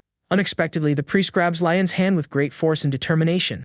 Lick asks Lion to come to the temple and say his name whenever he feels a pain that keeps him from sleeping. With a flame in his eyes, the priest guarantees he will help him no matter what, and Lion agrees. Lixil says goodbye and thanks him for the consideration, and Lick says they will see each other again soon. The priest watches the youth walk away, maintaining a serious posture and a calculating look. While walking, Lion feels a shiver and doesn't understand why the priest's promise left him so suspicious. Sometime later, the brothers arrive back at the Grand Astery Castle under a beautiful rainbow. Lixil comments that Lion's condition seems better, and the protagonist agrees the outing was worth it. Lion thinks to himself that holy power is a great skill, as it cured all the H's from baking bread all night. Suddenly, he notices that Lixil has very dark circles under his eyes, but the younger brother says he is fine. Lixil says goodbye, mentioning he needs to do his mana training, leaving Lion surprised. Lion worries that his brother will suffer later if he keeps pushing himself so hard without resting. A maid observes Lixil and thinks that the hair seems to be even busier lately. Lion talks with the maid, and she suggests he speak with the patriarch about Lixil's schedule. The protagonist gets an idea, realizing his grandfather must also be worried about the situation. The maid suggests he visit the patriarch with a sweet treat, and Lion loves her suggestion. Shortly after, Lion and the maid are in the kitchen, ready to prepare something special. With skill, the young man begins rolling out the dough with a rolling pin, starting the cookie preparation. He thanks the maid, whom he calls Sylvia, and asks if their grandfather likes sweets. The maid corrects him, saying her name is Elvia, and that the patriarch will eat anything he makes. Lion smiles and says that even so, he hopes his grandfather likes what he is preparing. Suddenly, the young man gets a new idea, leaving Elvia a bit confused by his reaction. Elvia grows curious upon seeing the secret ingredient the young master fetched to use in the recipe. He places some sweet potatoes on the table and confirms he is going to add them to the cookies. Elvia finds the combination odd, but Lion hopes his grandfather realizes how delicious it is. He explains he is going to use the sweet potato instead of sugar for a more natural and healthy sweet. With everything ready, Lion moves on to the next step of the recipe with a smile on his face. The young man uses several cute cutters to shape the cookies into animal and star forms. After shaping all the dough, he places the cookie trays carefully inside the oven. As soon as they are ready, a system window pops up with a description of the special sweet potato cookies. Lion is surprised to see that the food has a potion effect, and Elvia is impressed by his talent. Elvia encourages him to taste one of the cookies to see how the final result turned out. Upon tasting it, he finds the flavor better than any cookie from his past life, and his cooking level rises. Elvia explains that sweets relieve fatigue, and since that one isn't overly sweet, the patriarch will like it. Lion thanks Elvia for the help and offers to divide the cookies into portions for everyone. The maid offers to do that by herself so the young master can finally rest. But Lion smiles and says he isn't finished yet, as he needs to do one more thing in the kitchen. He turns to the ingredients and thinks that he cannot open his inventory in front of Elvia. Since he reached cooking level 3, he decides to make a drink to create a synergy effect. In his inventory, he selects the ingredients to create a training support drink. The recipe for the crimson drink appears, and Lion thinks that his grandfather and Lixil will love the gift. Lion finds the recipe's ingredients familiar, but decides to focus on the perfect pairing for the cookies. He checks the ingredients and sees that the fresh oranges and lemons are high quality. With everything prepared on the kitchen counter, the young man gets ready to start the new recipe. First, he washes and cuts the fruits into thin slices and places a health potion to simmer over low heat. After the fruits cook for a bit, he adds star anise and waits for the flavor to be extracted. When a fragrant aroma begins to rise from the pot, he strains the hot drink through a sieve. To finalize the potion, the young man adds a drop of rosemary oil, changing the liquid's color. The training support drink is ready, and Lion finds the smell similar to that of a mulled wine. He tastes the drink and likes the flavor, so he decides to combine everything on a tray with the cookies. A system window pops up, describing the set's effects, which reduces fatigue and improves training. The system congratulates him for creating his first combo and rewards him with 3,000 shillings for the achievement. With the tray ready, Lion takes off his apron and prepares to make the special delivery. He looks at the cookies and the drink, eager to go see his grandfather and show what he made. In his office, the patriarch of the Astery family is sitting at his desk, a serious expression on his face. He sees Lion entering with the tray and scolds him, saying the servant should carry that for him. Lion smiles and explains that he insisted on bringing it personally because it was a gift for his grandfather. He places the tray on the desk and mentions that he prepared the drink and cookies for them to eat together. The patriarch is surprised to learn that his grandson prepared all that by himself, and the youth confirms it. Lion says he thought it would be a fun way to show off his new skills in the kitchen. The grandfather picks up one of the bear-shaped cookies and observes it in silence for an instant. Upon taking the first bite, he is shocked by the cookie's texture, which melts in his mouth. The flavor of the sweet potato and banana spreads, creating a special and unique sweetness for him. A window alerts that Lion rose to cooking level 4 by pleasing someone with his food. The patriarch then looks at his grandson seriously and tells him to say what he truly wants. He asserts that Lion didn't come all the way there just to deliver cookies, and the youth confirms it with a smile. Lion comments that he heard his coming-of-age ceremony will take place soon. He asks if Lixil couldn't rest a bit until the date of the ceremony arrives. The protagonist explains that his younger brother's training schedule is far too heavy. He asks his grandfather to reduce the training intensity so that the entire family can participate in the ceremony. The patriarch is moved to see Lion's concern for his brother and fills with pride. He thinks about how the two brothers, who previously seemed distant, now share such a strong bond. The grandfather agrees to the request and says Lixil will have self-directed training until the ceremony. The patriarch then asks if Lion doesn't have any other request for his ceremony. Lion says he doesn't, and the grandfather thinks about how humble his grandson is and how he lacks any greed. The coming-of-age ceremony is a highly important event that goes beyond a simple ritual. During it, the family must grant any wish of the heir, even if it is the rarest jewel in the world. The patriarch realizes that if his grandson isn't asking for anything, it means something else. He understands that Lion is leaving the choice of the gift in his hands so that he can surprise him. Lion says goodbye and leaves the office, leaving his grandfather behind with his thoughts. The patriarch watches his grandson leave and continues to reflect on the ideal gift for the ceremony. Patriarch Asteri keeps thinking about what gift would be perfect for his grandson's ceremony. Meanwhile, Lion leaves the office and wonders what his grandfather meant by preparing well. In his room, Lixil is surrounded by piles of books and looks completely drained from his studies. Suddenly, Lian bursts into Lixil's room, who gets startled and knocks all the papers off his desk. The protagonist looks at the mess and jokes, saying he didn't know his brother lived in such a chaotic place. Lixil's face turns bright red with embarrassment, and he says he didn't want Lion to see his room in that state. Lion then shows the cookies and says he brought a snack since he figured his brother was tired. The two sit down to talk, and Lixil grabs one of the cookies to taste the special snack. Upon taking the first bite, the young mage is surprised and praises the flavor, saying it is delicious. He comments that his older brother has a lot of talent with his hands, and Lion responds modestly. The protagonist takes advantage of the moment to share that Lixil can relax until the coming-of-age ceremony. He explains that he secured their grandfather's permission because he noticed his brother was drained.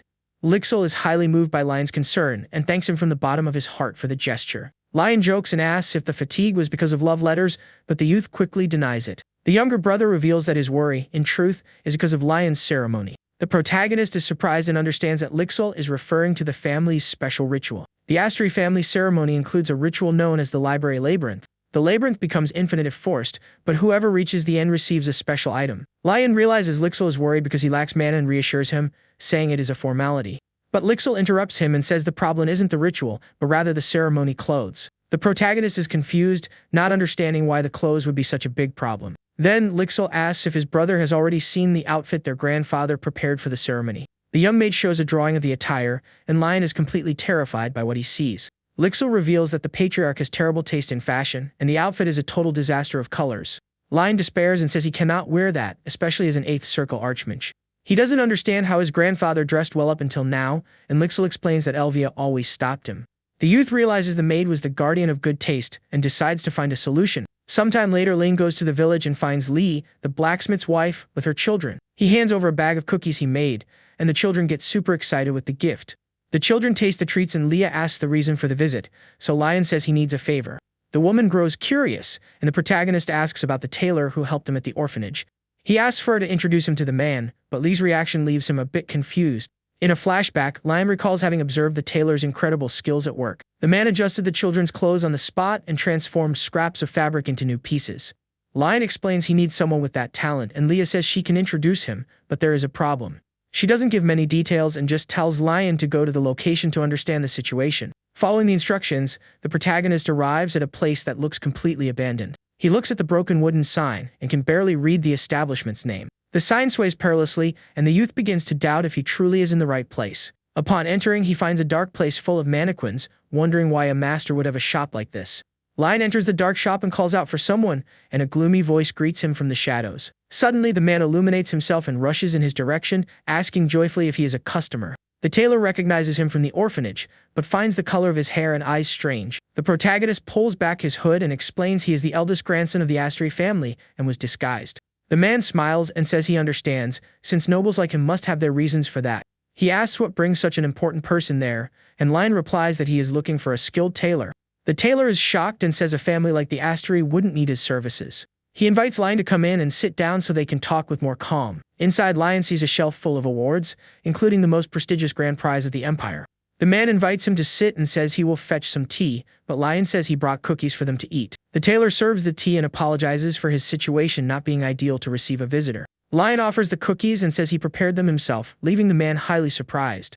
The tailor remembers the incredible bread Lion made for the orphanage and grows curious about the cookie. With great expectation, he prepares to taste the bear-shaped cookie. Upon taking the first bite, he is shocked by the texture and flavor, finding everything incredible. He describes the cookie as something that starts crunchy and melts in the mouth with a pure flavor. But then, the sensation shifts and transforms into something completely different and unexpected.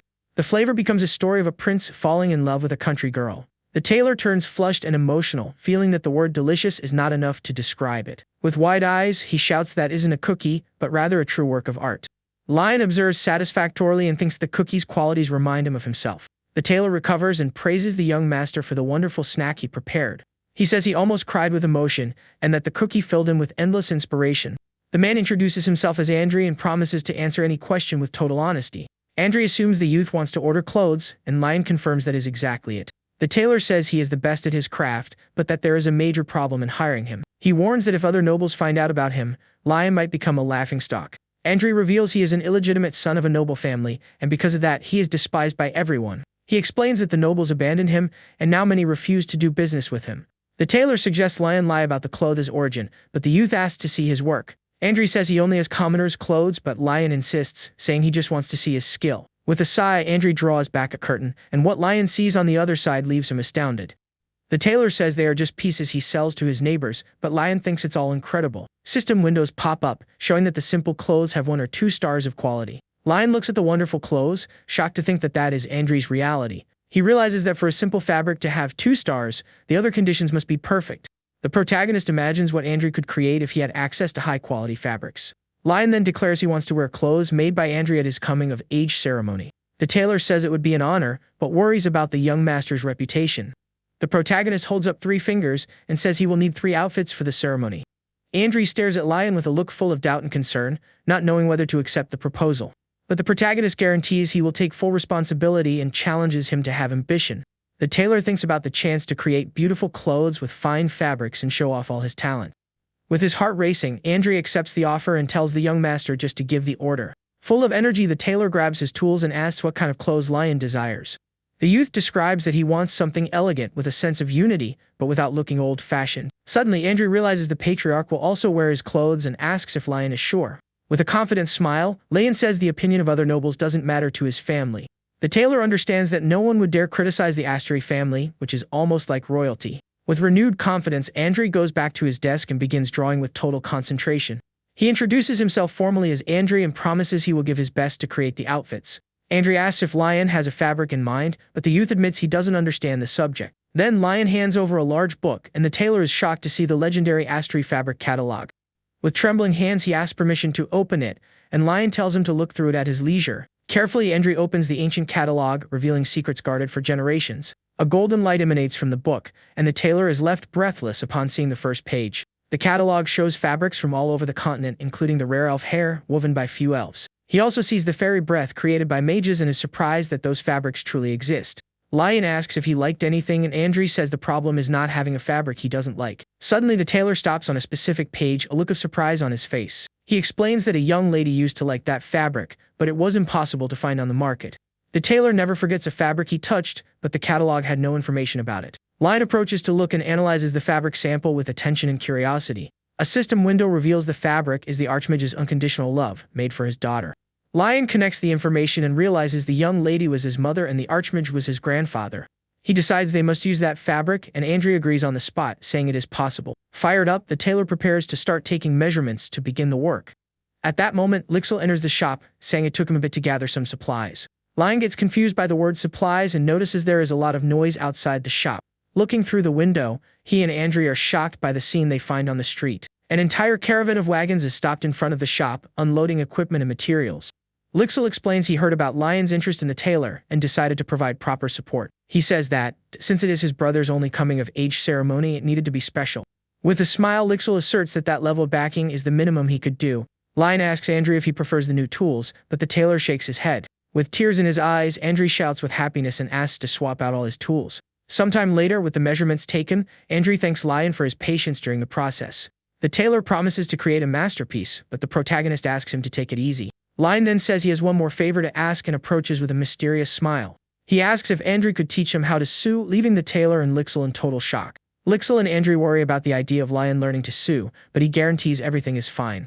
The protagonist explains he doesn't want to do anything difficult, just get a basic grasp of the craft. He says that by understanding the techniques, he will be able to better appreciate Andrew's hard work and passion. The tailor is highly moved and agrees that every stitch and every cut carries an intention. With his heart touched, Andrew promises he will teach everything he knows without hiding any secret. He decides to take Lixil's measurements first and tells Lion to explore the shop in the meantime. The scene changes, showing the outside of the tailor's workshop during a peaceful late afternoon. Lion walks through the shop and admires the clothes, thinking about how incredible they are even after looking several times. He finds a pants mold and wonders how Andrew managed to create such good pieces with low-quality fabric. The youth picks up the piece and thinks about what the sewing process would be like, considering trying on his own.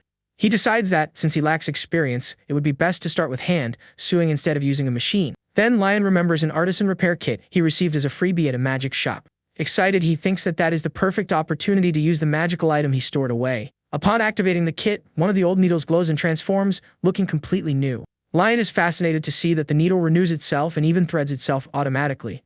With the magic needle in hand, he sits down on one of the worktables to begin. The sun sets through the window while Lion concentrates fully on his first sewing project. He sews the fabric carefully and is surprised to realize that the activity is quite fun. The youth thought he would get frustrated, but the manual labor ends up being surprisingly calming. Light guides appear on the fabric, showing where to sew, and he wonders if it's the magic tool's power. He finds the process easier than he imagined, and a system shows the item is already 80% complete. Suddenly, Lixil and Andrew return, and Lion is startled by the unexpected arrival of the two. Andrew is impressed to see the young master started with hand sewing and praises his skill. The tailor analyzes the stitching, and though it is still a bit crooked, he considers it excellent for a first time. With excitement, Andrew runs through the workshop, saying he remembered something he had forgotten. He explains that hand sewing is the foundation of formal wear, something he almost forgot. Andrew plunges into his own world of design, and Lion comments that he seems to have lost himself in his ideas. The protagonist suggests to Lixil that they return to the mansion for now so as not to disturb him. He reminds his brother that the two have a dinner scheduled with the family patriarchs that night. An assistant informs Patriarch Astri that the young masters have arrived for dinner. In his office, the grandfather finishes writing and says he understands, preparing for the meeting. The patriarch walks with his assistant through one of the mansion's grand, luxurious corridors. The assistant comments on how rare it is for the three to dine together, and the grandfather says moments like this are necessary. He explains that he doesn't like just working, but does so because it is the only way to protect his grandsons. The patriarch complains about the imperial family, which still burdens him with work even 50 years after the war. He vents, saying he only wanted to spend more time with his grandsons in the lifespan he has left. The grandfather asserts that, as patriarch, he cannot step away now that the hairs are gathered. Upon arriving at the dining room, he thinks that his grandson's warmth is making him soft with age. He wishes to live out the rest of his days in peace with the treasures his daughter left behind. For that to happen, he decides he cannot let anyone discover Lion's true potential. Lion looks at the lavish dining table and thinks it is a bit of an exaggeration for a family meal. Lixil explains that he made a special request to the chef since it had been a very long time since they last gathered. The protagonist reflects that in the past, he barely ate and his grandfather always had dinner at the palace. This means that, for all this time, his younger brother Lixil had been eating all by himself. Lion realizes that his brother must have felt incredibly lonely during all those years. With a new perspective, he tells Lixil that they should have moments like this more often. Lion thinks about how difficult it must have been for his brother to endure everything alone for so long. He decides that from that day on, he will ask the patriarchs to spend more time with the family. With a determined smile, the protagonist promises himself that Lixil will no longer eat alone. At that moment, Patriarch Astri arrives in the dining room, joining his two grandsons. He sits at the table and invites the young men to begin the meal, and everyone agrees. The sound of silverware on the plates marks the beginning of a family dinner after a very long time. The patriarch asks Lixil about the progress of his duties, and the young man assures him that everything is in order. An awkward silence takes over the table as they eat, with nothing left to say. In his thoughts, Lion gets annoyed by his grandfather's cold attitude, as he didn't even ask about his health.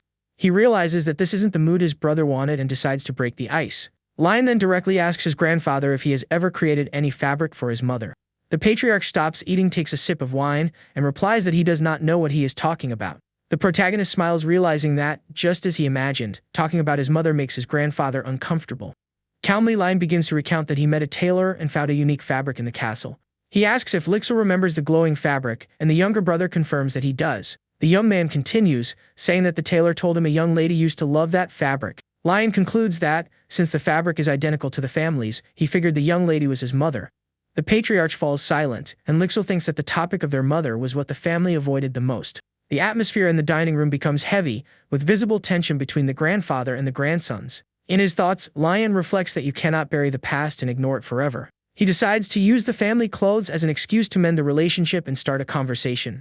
The patriarch then breaks the silence, addressing Lion in a serious and direct manner. He confirms his grandson's suspicions and reveals that he was the one who created that fabric. Surprised, Lion asks for the reason, and his grandfather stands up from the table to explain his story. He says that, as a father, it was only natural to worry about his only daughter and want to protect her. The patriarch shares that he created a magical fabric with protective enchantments to look after her. With a distant gaze, he is surprised that the fabric still exists after so much time. Lixil listens to the story and thinks that the fabric was meant for Lion's mother, feeling deeply moved. The patriarch notices that Lixil has always been curious about his mother and feels guilty about his loneliness. Lion then reveals that he plans to use the fabric to make the garments for the ceremony, and his grandfather approves. The protagonist takes advantage of the moment and asks when the patriarch will be free for a visit from the tailor. The grandfather gets confused, and Lion explains that he will also have to wear one of the outfits with them. Lixil supports the idea and suggests bringing the tailor to the mansion to make things easier for their grandfather. The patriarch finally agrees and says that, since Lion is in charge, he will follow his lead. With his grandfather's permission, Lion thinks with relief that he won't have to worry about his poor taste. He smiles because now he can relax and focus entirely on the preparations for the ceremony. From that moment on, all the preparations for the big event began to run smoothly. Thanks to Andrew's visits, the production of the formal clothes for the family was going perfectly. The decoration of the entire mansion for the ceremony was also on schedule and looked more beautiful by the day. With the support of his grandfather and Lixil, the protagonist suddenly found himself with absolutely nothing to do. But thanks to all this free time he gained, Lion was able to dedicate himself to a new activity. He managed to focus all his time on learning the tailoring skill, but something felt wrong. As he sewed, he thought he should have received a system notification by now. A window appeared only for his proficiency level, but the tailoring talent was not unlocked. He didn't understand the reason, as he did a decent job even without using a sewing machine. With a bad feeling, a terrible doubt began to cross the protagonist's mind. He despairs over the possibility of simply being someone with no talent for tailoring. Trying to calm himself down, he thinks that if he lacks talent for something, it would more likely be in the kitchen. The young man wonders what the difference is between cooking and sewing, whether it is the tools or the mentors. Completely frustrated without answers, Lion screams and wonders what the real problem is. At that moment, the maid Elvia enters the room and lets him know that Andre is there to see him. Lion asks if the clothes are ready, but Elvia says the tailor's expression looks strange. The protagonist gets worried, and the maid confirms that it looked like something went terribly wrong. Elvia finishes speaking, saying that the situation seemed truly awful and concerning for the tailor. She mentions that she took Andre to the reception room and asks if the young master would like to see him. Upon opening the door to the room, Lion asks what is wrong but is caught off guard by the scene. A brilliant light and incredible setting leave him completely speechless for a moment. The reception room had been transformed into a luxurious tailor shop, leaving Lion shocked. He doesn't understand how Andre brought all of that by himself and sees no apparent major problem. Lion then finds the tailor in the middle of the room and says he was waiting for him. Andre shows one of the suits and asks if the young master would like to try the piece on. The protagonist begins to get dressed, adjusting the white jacket with purple and gold details. He looks at himself in the mirror, and a system window reveals that the suit is a 3-star work. Lion notices that Andre does not look happy and asks if something is wrong, and the tailor confirms it. A quest window pops up, stating that something is missing from the suit, and he needs to figure out what it is. Looking at his reflection, Lion suddenly realizes what is missing and gets an idea. He points to his own neck and says he feels that part of the outfit looks empty. Andre explains that the suit is complete, but it lacks a focal point, like a tie or a scarf. The protagonist understands that he needs to think about these details and begins to plan the accessories. He decides that his grandfather will wear a tie and that, for Lixil, a body would be better. Andre then approaches and says he needs to ask a favor of young Master Lion. He asks for Lion himself to put the finishing touches on the family suits by adding the embroidery. The protagonist is completely shocked by the master tailor's unexpected request. Andre offers to teach him everything, but Lion interrupts him, still surprised by the proposal. Lion is shocked and says it would be disrespectful for him to alter the work of a master like Andre. He asks if there is a good reason for the tailor to take such a risk and ask for something like that. Andre reveals that while taking the patriarch's measurements, he discovered that Lion's mother was one of his clients. In a memory, the tailor recalls how Lion's grandfather thanked him for his work. Andre looks at the patriarch and realizes how important that conversation had been to him. He understands that both in the past and now, making clothes for the ones you love means a lot to the Lord. The tailor explains that, since the fabric was made by the grandfather, the finishing touches need to come from Lion's hands. He says this adds something that not even a master tailor could put into the piece. Lion realizes that this is not an easy decision for an artisan who takes pride in his work. With Andri's trust, the protagonist accepts the challenge and promises to give his best to the task. Andri invites him to sit down and start deciding on the details and designs of the pieces. The young man sits at the table and says that, actually, he already has an idea in mind for the outfits. He draws a body for Lixil and a tie for his grandfather, and Andri thinks the idea is excellent. The tailor then asks what kind of design Lion himself would like to wear to the ceremony. The protagonist says he will decide later, and Andri suggests they start practicing with a tie. Andri explains the parts of a tie, showing how every detail is important for the final shape. Lion laughs at the terms and jokes not to talk about swords in front of his grandfather, who does not like the subject. The young man asks if he uses interfacing, and Andri says it is not necessary with that silk fabric. He explains that the high-quality fabric keeps its shape perfectly when it is ironed. With an excited and energetic smile, Andri declares that they are ready to begin.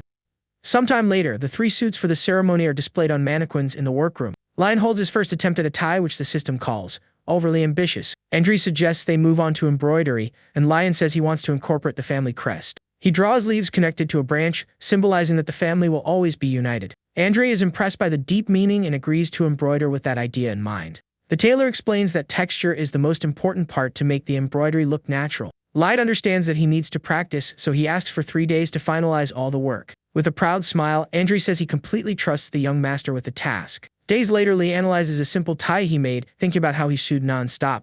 He mentions that he used all of Andri's practice patterns and even started drawing his own.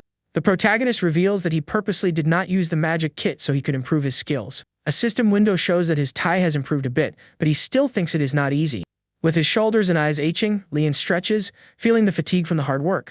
He stands up and looks at the piece of clothing on the table, with an exhausted expression on his face. But his determination returns, and he tells himself that he cannot give up now that he is getting the hang of it. Suddenly, while holding the fabric tightly, something different happens in his hands. A system notification pops up, announcing that a new tailoring talent has blossomed. His proficiency reaches the apprentice level, and Lion celebrates, saying that he finally did it. Now with the talent unlocked, his speed increases, and he quickly reaches level 2. An achievement is unlocked, and his proficiency rises to level 3 while he irons the fabric. Lion has a revelation and realizes that the awakening of a crafting talent holds a secret. He understands that the key point is how much he actually needs the item he is trying to create. The young man remembers that when he awakened the blacksmithing talent, he needed the tools to create potions. And when he awakened the cooking talent, he needed the oil to make bread and snacks. So, he realizes that at that moment, the thing he needs most is money for his projects.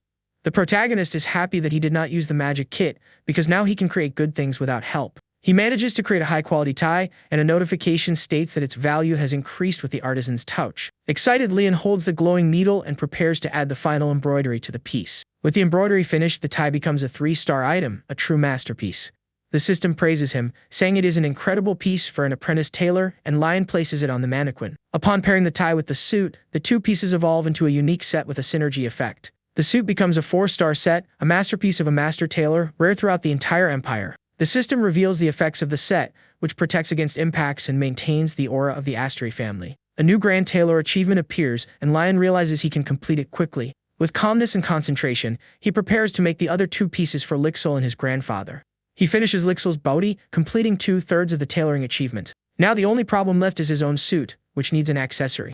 Lion thinks about what kind of tie to wear so it won't look too casual or look like the others. Suddenly he gets an idea and decides to create a stick tie, which is fastened with a jewel. He draws the model and understands that the key point of the accessory will be the jewel in the center.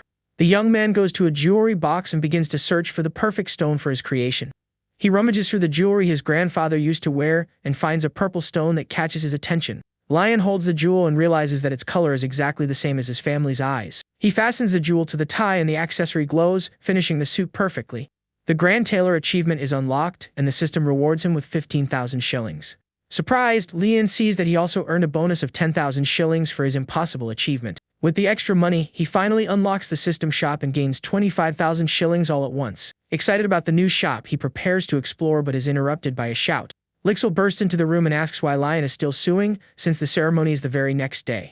The younger brother says he heard that Lion stayed awake for 3 consecutive days and worries about him. With a dark look, Lixil demands that his older brother go to bed immediately. Elvie enters the room, agrees with Lixil, and throws Lion over her shoulder to take him to bed. The protagonist screams and begs to take at least one look at the system shop that just opened. The scene changes to the next day, showing Castle Astri preparing for the grand ceremony. Now ready, Leon walks down a corridor with Elvia, and she compliments how handsome he looks. The maid says that the tie in particular suits him very well, and Lion feels relieved. He thinks that all his hard work was worth it, even though he fainted from exhaustion the day before. Elvia looks at him with a mysterious smile, keeping her thoughts to herself for a moment. She reflects on how time flies, remembering when Lion was just a sick and fragile baby. At that moment, Lixil approaches and asks if his brother managed to sleep well during the night. Wearing his new suit, Lion meets Lixil in the corridor and asks if he was waiting for him. The younger brother, also looking very elegant, says that from that moment on, he will be Lion's escort. Lixil then opens the large doors of the main hall, revealing the party that awaited them. The hall is packed with guests, and Lixil says that on this day, Leon is the main character. The venue is stunningly decorated, with grand chandeliers and an orchestra playing in the background. The guests comment on the luxurious decoration, saying it looks more glamorous than an imperial banquet. A man says that the rumors about the poor relationship between Marquis Patrick and his grandson seem false. Suddenly, a servant announces the entrance of Marquis Astri and the young master, drawing everyone's attention. Lion's grandfather Patrick enters the hall accompanied by Lixil, and the guests recognize them. With a confident smile on his face, one of the nobles prepares for the entrance of the honoree. Right after Lion Astri, the main character of the evening, is announced and enters the hall. The protagonist walks through the hall with elegance while the guests applaud him enthusiastically. Some guests whisper, saying that Lion does not look as majestic as Lixil. Patriarch Patrick calls Lion, who approaches and responds respectfully to his grandfather. Patrick points to a group of nobles and warns his grandson not to associate with them. He tells Lion to prepare himself mentally, as he will soon need to announce the start of the party. With a smile, the young man assures him that he will not embarrass the family and realizes that his grandfather cares about him.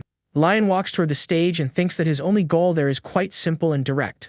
He introduces himself to everyone as Lion Astri and announces that he is finally coming of age. His true objective is merely to leave a good impression of his family on all the guests. Lixil is surprised to hear his brother's speech, which thanks everyone for their presence. The younger brother wonders when Lion became someone with such a reliable image. Two female guests comment to each other, saying that the young master Leon manages to attract everyone's attention. They agree that, although he looks ordinary, his clothes make him look very special. The other guests also notice the suit and comment that it elevates the person wearing it. A noblewoman wonders which designer created the outfit, and another says that no known tailor took on the job. Patrick and Lixil watch from afar, and the grandfather thinks that his grandson used his head to plan everything. Lixil wonders if his brother calculated everything, and his grandfather comments that he is a very perceptive boy. Lion finishes his speech and tells everyone to relax and enjoy the party until the next day. With a big smile, he wishes everyone a wonderful party, and the guests applaud him. Lixil runs up to Lion and congratulates him, saying his speech was truly incredible. He asks when Lion prepared everything, and the protagonist says he just kept things simple. Patrick approaches and praises Lion for showing such dignity even without having mana or an aura. With a proud smile, the grandfather says he did a good job, and Lion thanks him for the compliment. The two brothers smile and decide it is time to enjoy the banquet that was prepared. The party continues with plenty of good food and classical music, creating a very pleasant atmosphere. At a reserved table, Patrick asks Lion if he has already decided what to take to the labyrinth ritual. Lion takes a sip of wine and remembers that the items he takes can change what he will obtain. He knows that mages receive spells or knowledge, but since he is not one, the outcome is a mystery. The protagonist holds his glass and begins to think about what he will do, leaving an air of suspense in the room. With a smile, Lion answers his grandfather that he plans to take one of the potions he made himself. The patriarch does not seem very convinced, but Lixil supports him, finding the choice interesting. Lion explains that since he has no talent for magic, he will take the best item he's ever created. He thinks that even the clothes were made by Andri, so the potion is the right choice. The grandfather agrees and says that the labyrinth will teach Lion the appropriate knowledge for his skills. Then, Patrick asks one more question with a serious and direct look at his eldest grandson. He asks if Lion has any interest in politics or in becoming the heir to the family. The protagonist denies it instantly, saying he has no interest whatsoever in those things. He states that he has always believed Lixil should become the head of the family, leaving his brother touched. With Lion's answer, the patriarch turns to Lixil with a serious expression on his face. He asks if Lixil can protect his brother as if he were his own life, and the young man swears he will. The grandfather takes a sip of wine and says that, with that, the matter of succession is settled. In his thoughts, the patriarch celebrates having resolved the succession issue so quickly. He reflects that, currently, the greatest threats to his family are the imperial family and a house of swordsmen. Since the imperial family is busy with their own disputes, they are not an immediate threat. The real problem, according to him, is the famous Vidennis house known for their skill with swords. The Vidennis family has just emerged from a brutal succession ritual that involved many losses. Patrick thinks that, although their situation is advantageous, it is best to avoid crossing paths with them. The grandfather turns to Lion and advises him to continue living as an Asteri and do what he desires. He says Lion can go ahead, but warns him with a serious and intimidating look. With his eyes glowing red, Patrick warns that if Lion gets hurt, he will not forgive him. The young man promises to take care of himself, and the grandfather relaxes and invites them to finish the meal in peace. Back at the party, Lion takes a sip of wine, observes his grandfather, and Lixil interacting with the nobles. He thinks that dealing with other nobles must not be an easy task for either of them. But he also knows that he has his own work to do during that grand party. With a gleam in his eyes, Lion prepares to put his plan into action with the guests. A noblewoman approaches and asks who designed the clothes, and Lion sees her as his first client. Right after other guests join in, all curious to know the origin of the outfits. Lion is surprised by the number of people and wonders if it is the effect of the 4-star suit. He prepares to answer, but says there is something the guests need to know first. The protagonist reveals that the designer is an illegitimate child of a noble house and was cast out by the nobility. The guests whisper among themselves, saying that the allies of the first prince care about such things. Lion overhears the conversation and thinks that perhaps Andri was a victim of the rivalry between the two princes. He offers to introduce the tailor, and the guests agree, saying they only care about the clothes. With a victorious smile, Lion says it would be rude to hide the tailor and prepares to introduce him. He reveals that the tailor's name is Andri and that his boutique is located in the Asteri family fiefdom. Next, Lion announces that there are only 3 slots left for orders, and the guests panic. Suddenly, a mysterious voice asks everyone to wait a moment, drawing attention. A silver-haired woman walks through the hall toward Lion with an imposing air. She reveals herself as Clarentia Videntis, the head of the renowned sword house, and asks a question. The guests whisper about what Marchioness Videntis will request, and Lion agrees to her request. The protagonist thinks that an order from the sword house is a great opportunity and asks what she wishes. Clarentia Videntis replies in a serious tone that she would like to order training clothes and casual clothes. The surrounding guests are shocked by the request, and the woman explains that the clothes she had. With a cold and frightening look, she finishes the sentence saying that her old clothes can no longer be used. Frightened by her aura, the other nobles make up excuses and flee, promising to make a reservation later. In an instant, the hall around them empties, leaving only Lion and Clarentia alone. Lion thinks that the people's fear is understandable, but decides that a client is a client. With a salesman's smile, he says it will take some time, and Clarentia agrees to pay a deposit. The woman says she will handle the payment separately after the party ends and walks away. Lion feels relieved that the conversation ended easier than he expected and prepares for the next step. He turns to the other nobles and announces that the slots are filled, but they can join the waiting list. The young man spends the rest of the party taking down orders and talking with nobles interested in Andri. With the reservation book full, Lion thinks that the tailor will certainly be very happy with the news. At that moment, Elvia approaches and announces that the patriarch has declared that the ritual is ready. The protagonist walks down a corridor and stops before an enormous, golden door, the entrance to the labyrinth. A red-haired noble greets him, praising the eldest grandson of the famous Asteri family. The man introduces himself as Prince Tirasol Anis and asks if Lion is nervous. Lion thinks that the prince knows he cannot use magic, but answers with confidence that he is not. Suddenly, Lixil places himself between Lion and the prince, asking why his brother would be nervous. Tension arises between Lixil and Tiras, and Lion thinks about how much his brother resembles their grandfather. The first prince smiles and withdraws, and Lion thinks that he's exactly the type of person Lixil loathes. Lixil hands over the potion Lion requested and advises him be careful during the library ritual. With a confident smile, the protagonist prepares to enter the labyrinth and face the challenge. In a memory, he recalls how he used to hide in the library when he was younger and lacked talents. He wonders what treasure the first patriarch left there after the war against the demons. Lion thinks it must be a very valuable item, and Elvia approaches with a cushion for the ritual. He pricks his finger and lets a drop of his blood fall onto the floor to begin the opening ritual. A blue magic circle forms on the floor, and a powerful energy begins to envelop Lion's body. The princes and Clarentia feel the ground shake, and Tiras is astonished by the power released by the door. With an intense glow, the labyrinth doors begin to open slowly before everyone. Suddenly, a strange force begins to pull Lion inside, catching him by surprise. A dark energy grabs him and violently drags him toward the darkness of the labyrinth. A narration explains that the labyrinth can become a dungeon if someone tries to damage it. The chandelier in the hall begins to shake violently, indicating that something very wrong is happening.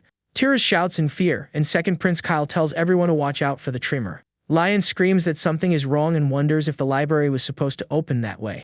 With his eyes wide in terror, he tries to understand what is happening while being dragged. The dark energy envelops him completely, pulling him into the unknown depths of the labyrinth. Patrick and Lixil scream in despair, and Lion wonders what will happen to him now. While Lion is pulled into the darkness, a system window appears and an achievement is unlocked. He receives authorization to read all the books, gains 10 intelligence points and 10 maximum mana points. In the ballroom, chaos ensues, and the guests scream in terror from the violent tremor. Strange shadows begin to emerge from the floor, and the nobles run in panic, calling for help. The large chandelier in the center of the hall crashes down, further increasing everyone's despair. A woman screams in terror, warning everyone that the chandelier is falling right on top of them. The chandelier is about to crush one of the guests, who stands frozen in fear. Suddenly, a golden barrier appears and protects the guests, who realize it is Patrick's magic. A massive protective barrier envelopes the entire castle, and the guests feel relieved. Patriarch Astery uses his powerful magic to contain the disaster and protect everyone at the venue. He orders a knight named Rixon to guide the guests and ensure everyone's safety. Lixil runs to his grandfather, calling him by his lord title, with a worried expression. He asks what is happening, and Patrick explains that the library has spun out of control. With a serious expression, the Patriarch turns and asks one of his men about the princes. The man informs him that Lixil used a protection spell on them, and that both are safe. Patrick is relieved to know that everyone is safe, despite all the turmoil. He then orders Lixil to send healers to the injured and prepare a rest area. Lixil is startled when his grandfather says he will guard the labyrinth entrance and leave the rest to him. He tries to argue, saying it is too dangerous, but the Patriarch interrupts him firmly. Patrick reminds him of his duty as the next head of the family and sends him to fulfill his orders. The princes approach, concerned about the danger, but Patrick says that it is not a threat. With a commanding tone, he orders Lixil to go immediately and tend to the injured guests. First Prince Terra says he will help, and Lixil agrees, saying that Lion will be fine. With a heavy heart, Lixil looks at the labyrinth door and whispers his brother's name. The three walk away, leaving Patrick alone in front of the unstable labyrinth entrance. The grandfather thinks that the labyrinth is unstable and fears that Lixil might also get caught in the chaos. Suddenly, a voice interrupts him, asking why he is still standing there during an emergency. Patrick turns and sees Clarentia Vidente standing there and asks why she did not evacuate. The woman stares at him and says he seems completely certain that Lion is still alive. She comments that he acts as though he already knows how all of this will end in the end. The Patriarch is surprised by her perception, but the woman offers to help him. He asks for the reason, since it would be more beneficial for her family not to get involved. Clarentia explains that she ordered clothes from Andre, and that she hates when her plans go wrong. She turns and says she will stay nearby and wait for events to unfold. Elvia appears beside Patrick, and the two watch Clarentia walk away in silence. The Patriarch comments that the young head of the Videntes house has a remarkable perception of things. He then turns to Elvia and orders her to create a barrier around the labyrinth. The maid obeys, and a purple barrier rises, preventing any information from leaking out. Patrick takes out an old pocket watch and says they are going to restore the exterior of the labyrinth. With a determined look, he says that, this way, they can create a chance for Lion to escape. In a beautiful field of flowers, Lion hums to himself, enjoying the scenery. He watches a blue butterfly land on a flower, appreciating the calmness of the place. But in his thoughts, he feels frustrated because the labyrinth achievement was unlocked. The problem is that he has no idea how he managed to complete the labyrinth challenge. He stands up and begins to think, remembering how the labyrinth worked in the game. The young man realizes he is in the reward collection area, and since the labyrinth is completed, he is safe. In the game, one simply had to click yes to break the illusion, but now he does not know how to collect the prize. He reflects that the original Lion entered and exited without issues, so the only change was his mana. But he dismisses the idea because if it were mana, his entire family could enter the labyrinth easily. So, he wonders if the problem is him, a soul from another world, possessing Lion's body. Lion remembers that his grandfather stored a treasure there after the war against the demons. That war happened 50 years ago, around the same time the hero of legend disappeared. He concludes that the labyrinth recognized him as someone else, not as the true Lion Astery. He knows that the Demon War is the game's setting and that players assume the role of heroes. A shocking idea arises in his mind, and he wonders if his grandfather's treasure consists of his character's items. Lion repeats his reasoning, recalling that users become heroes to save the world from demons. If his grandfather's treasure belongs to the hero, he wonders if it is actually his main character's item. The theory makes sense, explaining why the system viewed him as if he were retrieving a stored item. He decides he cannot stay there forever, and with low mana, his only option is to force his way out.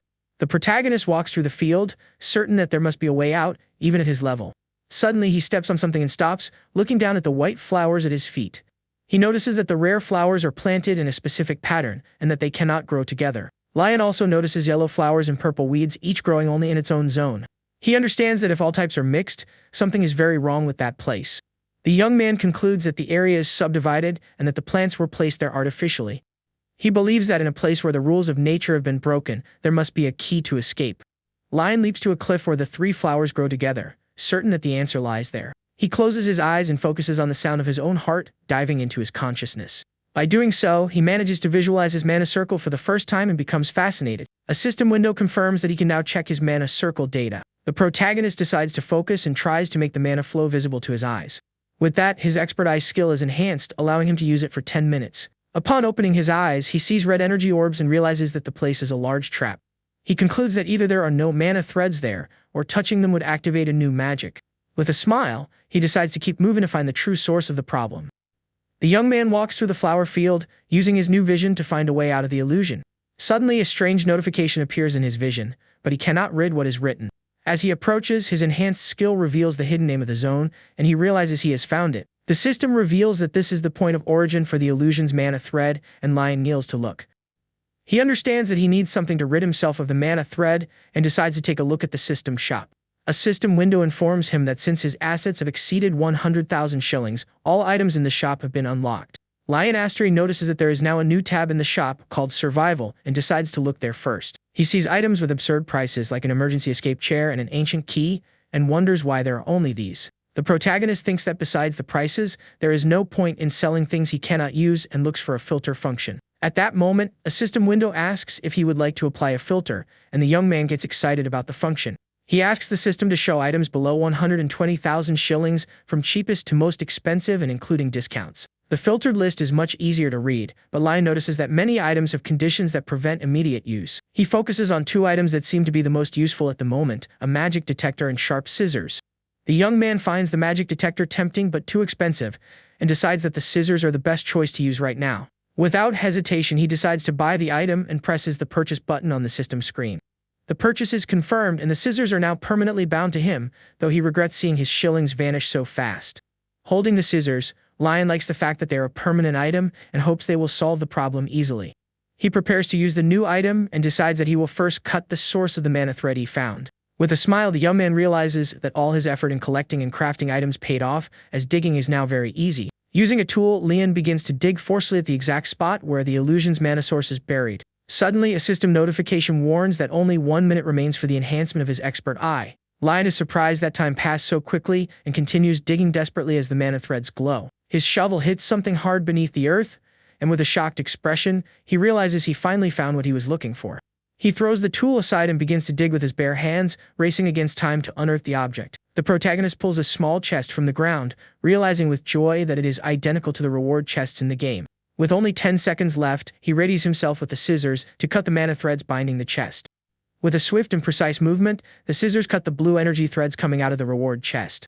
As soon as the skill ends, the chest floats in the air, glowing intensely, and Lion celebrates having made it in time. A system window appears in the air, asking if he would like to claim the reward, and he confirms right away. The system informs him that the item will be rebound, stored in the inventory, and cannot be checked in the current location. Unable to see the item, a new message states that story mode will begin and that this memory cannot be skipped.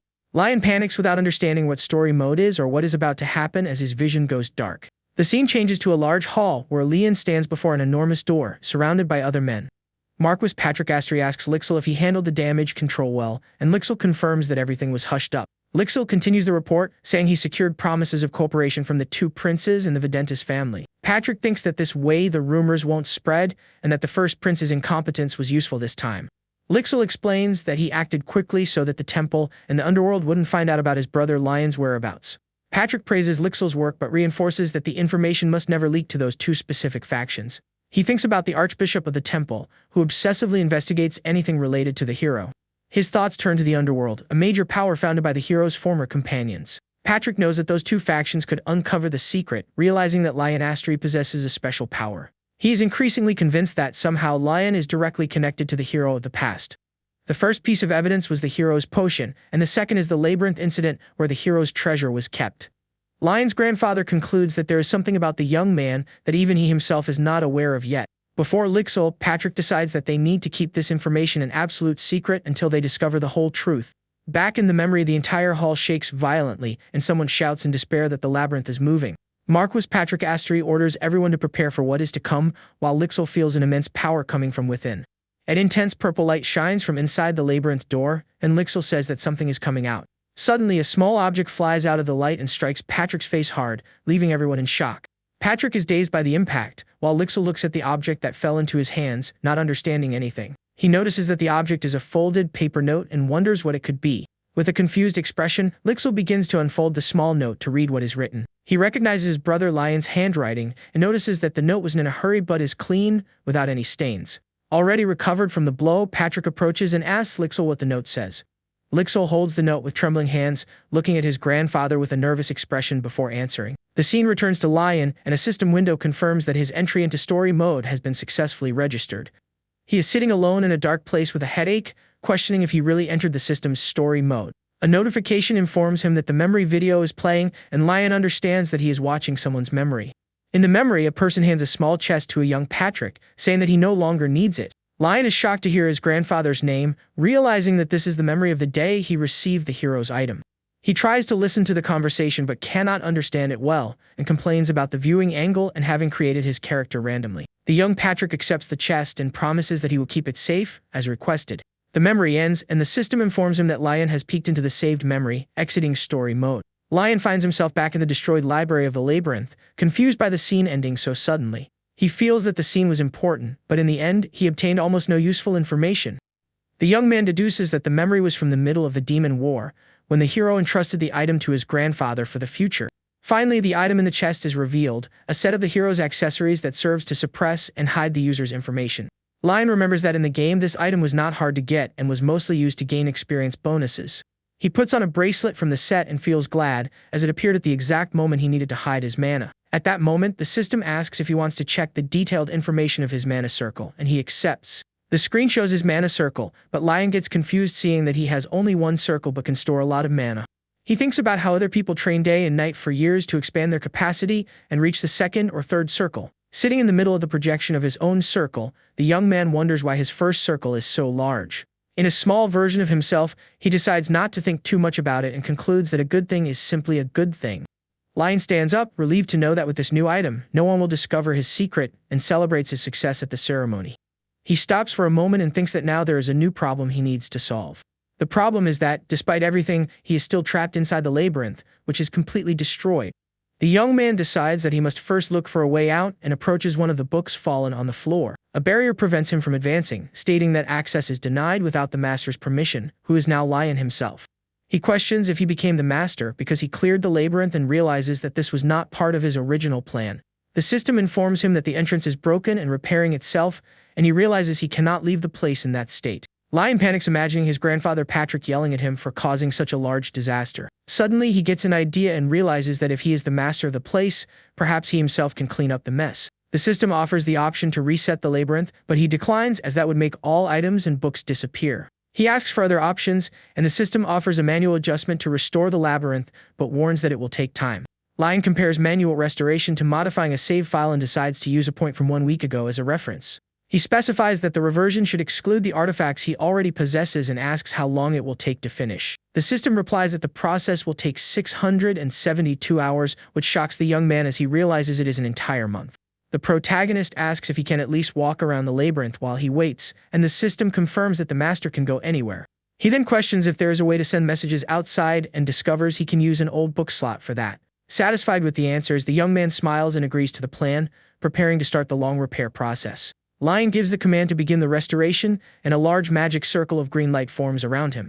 The magic begins to work, and the books and structures of the library begin to fly and reorganize themselves into the right place. Seeing the process begin, Lion asks the system to send him to the final area of the labyrinth so he can wait there. In an instant, he is teleported to a beautiful field of flowers, finding the new master function very interesting. Now the young man faces the new challenge and realizes he needs to find a way to survive in that place for a month. Looking at the scenery, he is surprised to notice a huge body of water and wonders if that is a lake. He is impressed that such a large lake exists inside a labyrinth, but feels relieved that it does not seem dangerous. A system window gives a scientific explanation about life in the lake, and Lion asks for a simpler and easier to understand version. The system explains that there are edible fish and crustaceans, and that there is only a single rare level fish in the entire lake. Next, a new notification informs him that fishing in the lake has been unlocked by his authority as the labyrinth master. He worries about not having a fishing rod, but soon remembers that he has exactly what he needs for the situation. Shortly after, a fishing bobber floats in the calm, crystal clear water of the lake while the young man waits patiently. Sitting comfortably in a chair, he is grateful to have found fishing equipment in the shop despite the steep price. He has already caught some small fish and is relieved that he won't need to eat the bait to survive in that place. With the gentle breeze and the view of the lake, the young man relaxes, certain that at least he won't starve during that month. Suddenly, the bobber is pulled forcefully underwater, startling Lion with the unexpected strength of the tug. He stands up quickly and holds the rod firmly, feeling that the fish on the line is very different from the others he caught. The fishing rod bends drastically with the weight and power of whatever is on the other end of the line. The young man realizes this is no joke and that it could be a truly large fish, so he begins to reel in the line slowly. With an excited smile, he fights the fish, taking care not to rush and end up losing the big catch. With one final tug, he manages to pull a huge purple fish out of the water, and the system congratulates him for catching a labyrinth carp.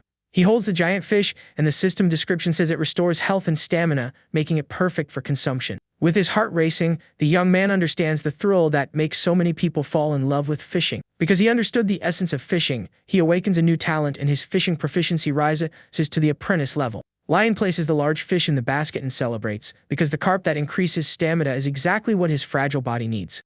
Looking at the beautiful field of flowers around the lake, he decides that the first thing to do is to set up a place to cook. He takes out various camping and cooking items from his inventory, such as tables, chairs, knives, pots, and seasonings. The young man sets everything up near a tree and comments that those items were meant for Lixil but ended up being useful for him. While organizing his things, he finds a small item in his alchemy kit that he does not recognize.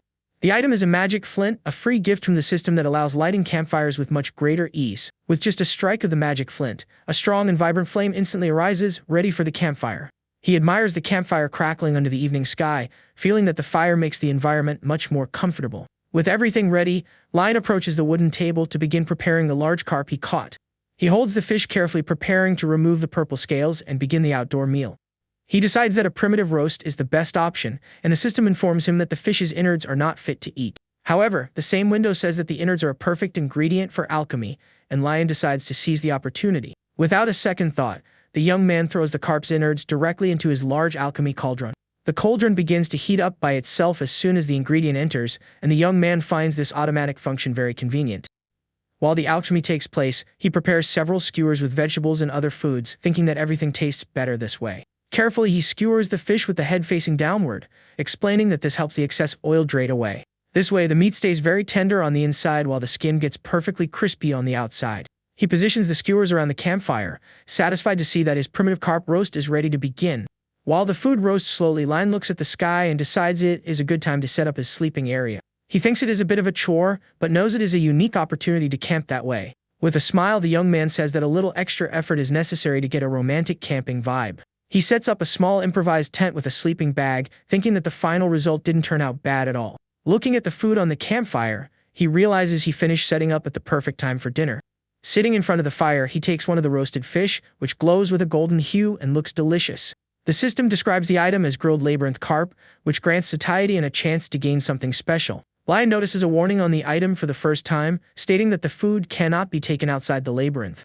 Without caring much about the warning, he decides it is time to eat and takes a large bite of the grilled fish. The fish skin is crispy as if it had been fried, and the meat inside is incredibly tender and juicy. In addition to the texture, the unique aroma of the grilled fish stimulates his appetite and makes him want to eat even more. The flavor is so incredible that the young man gets emotional, saying it is the perfect kind of food to eat with rice and kimchi.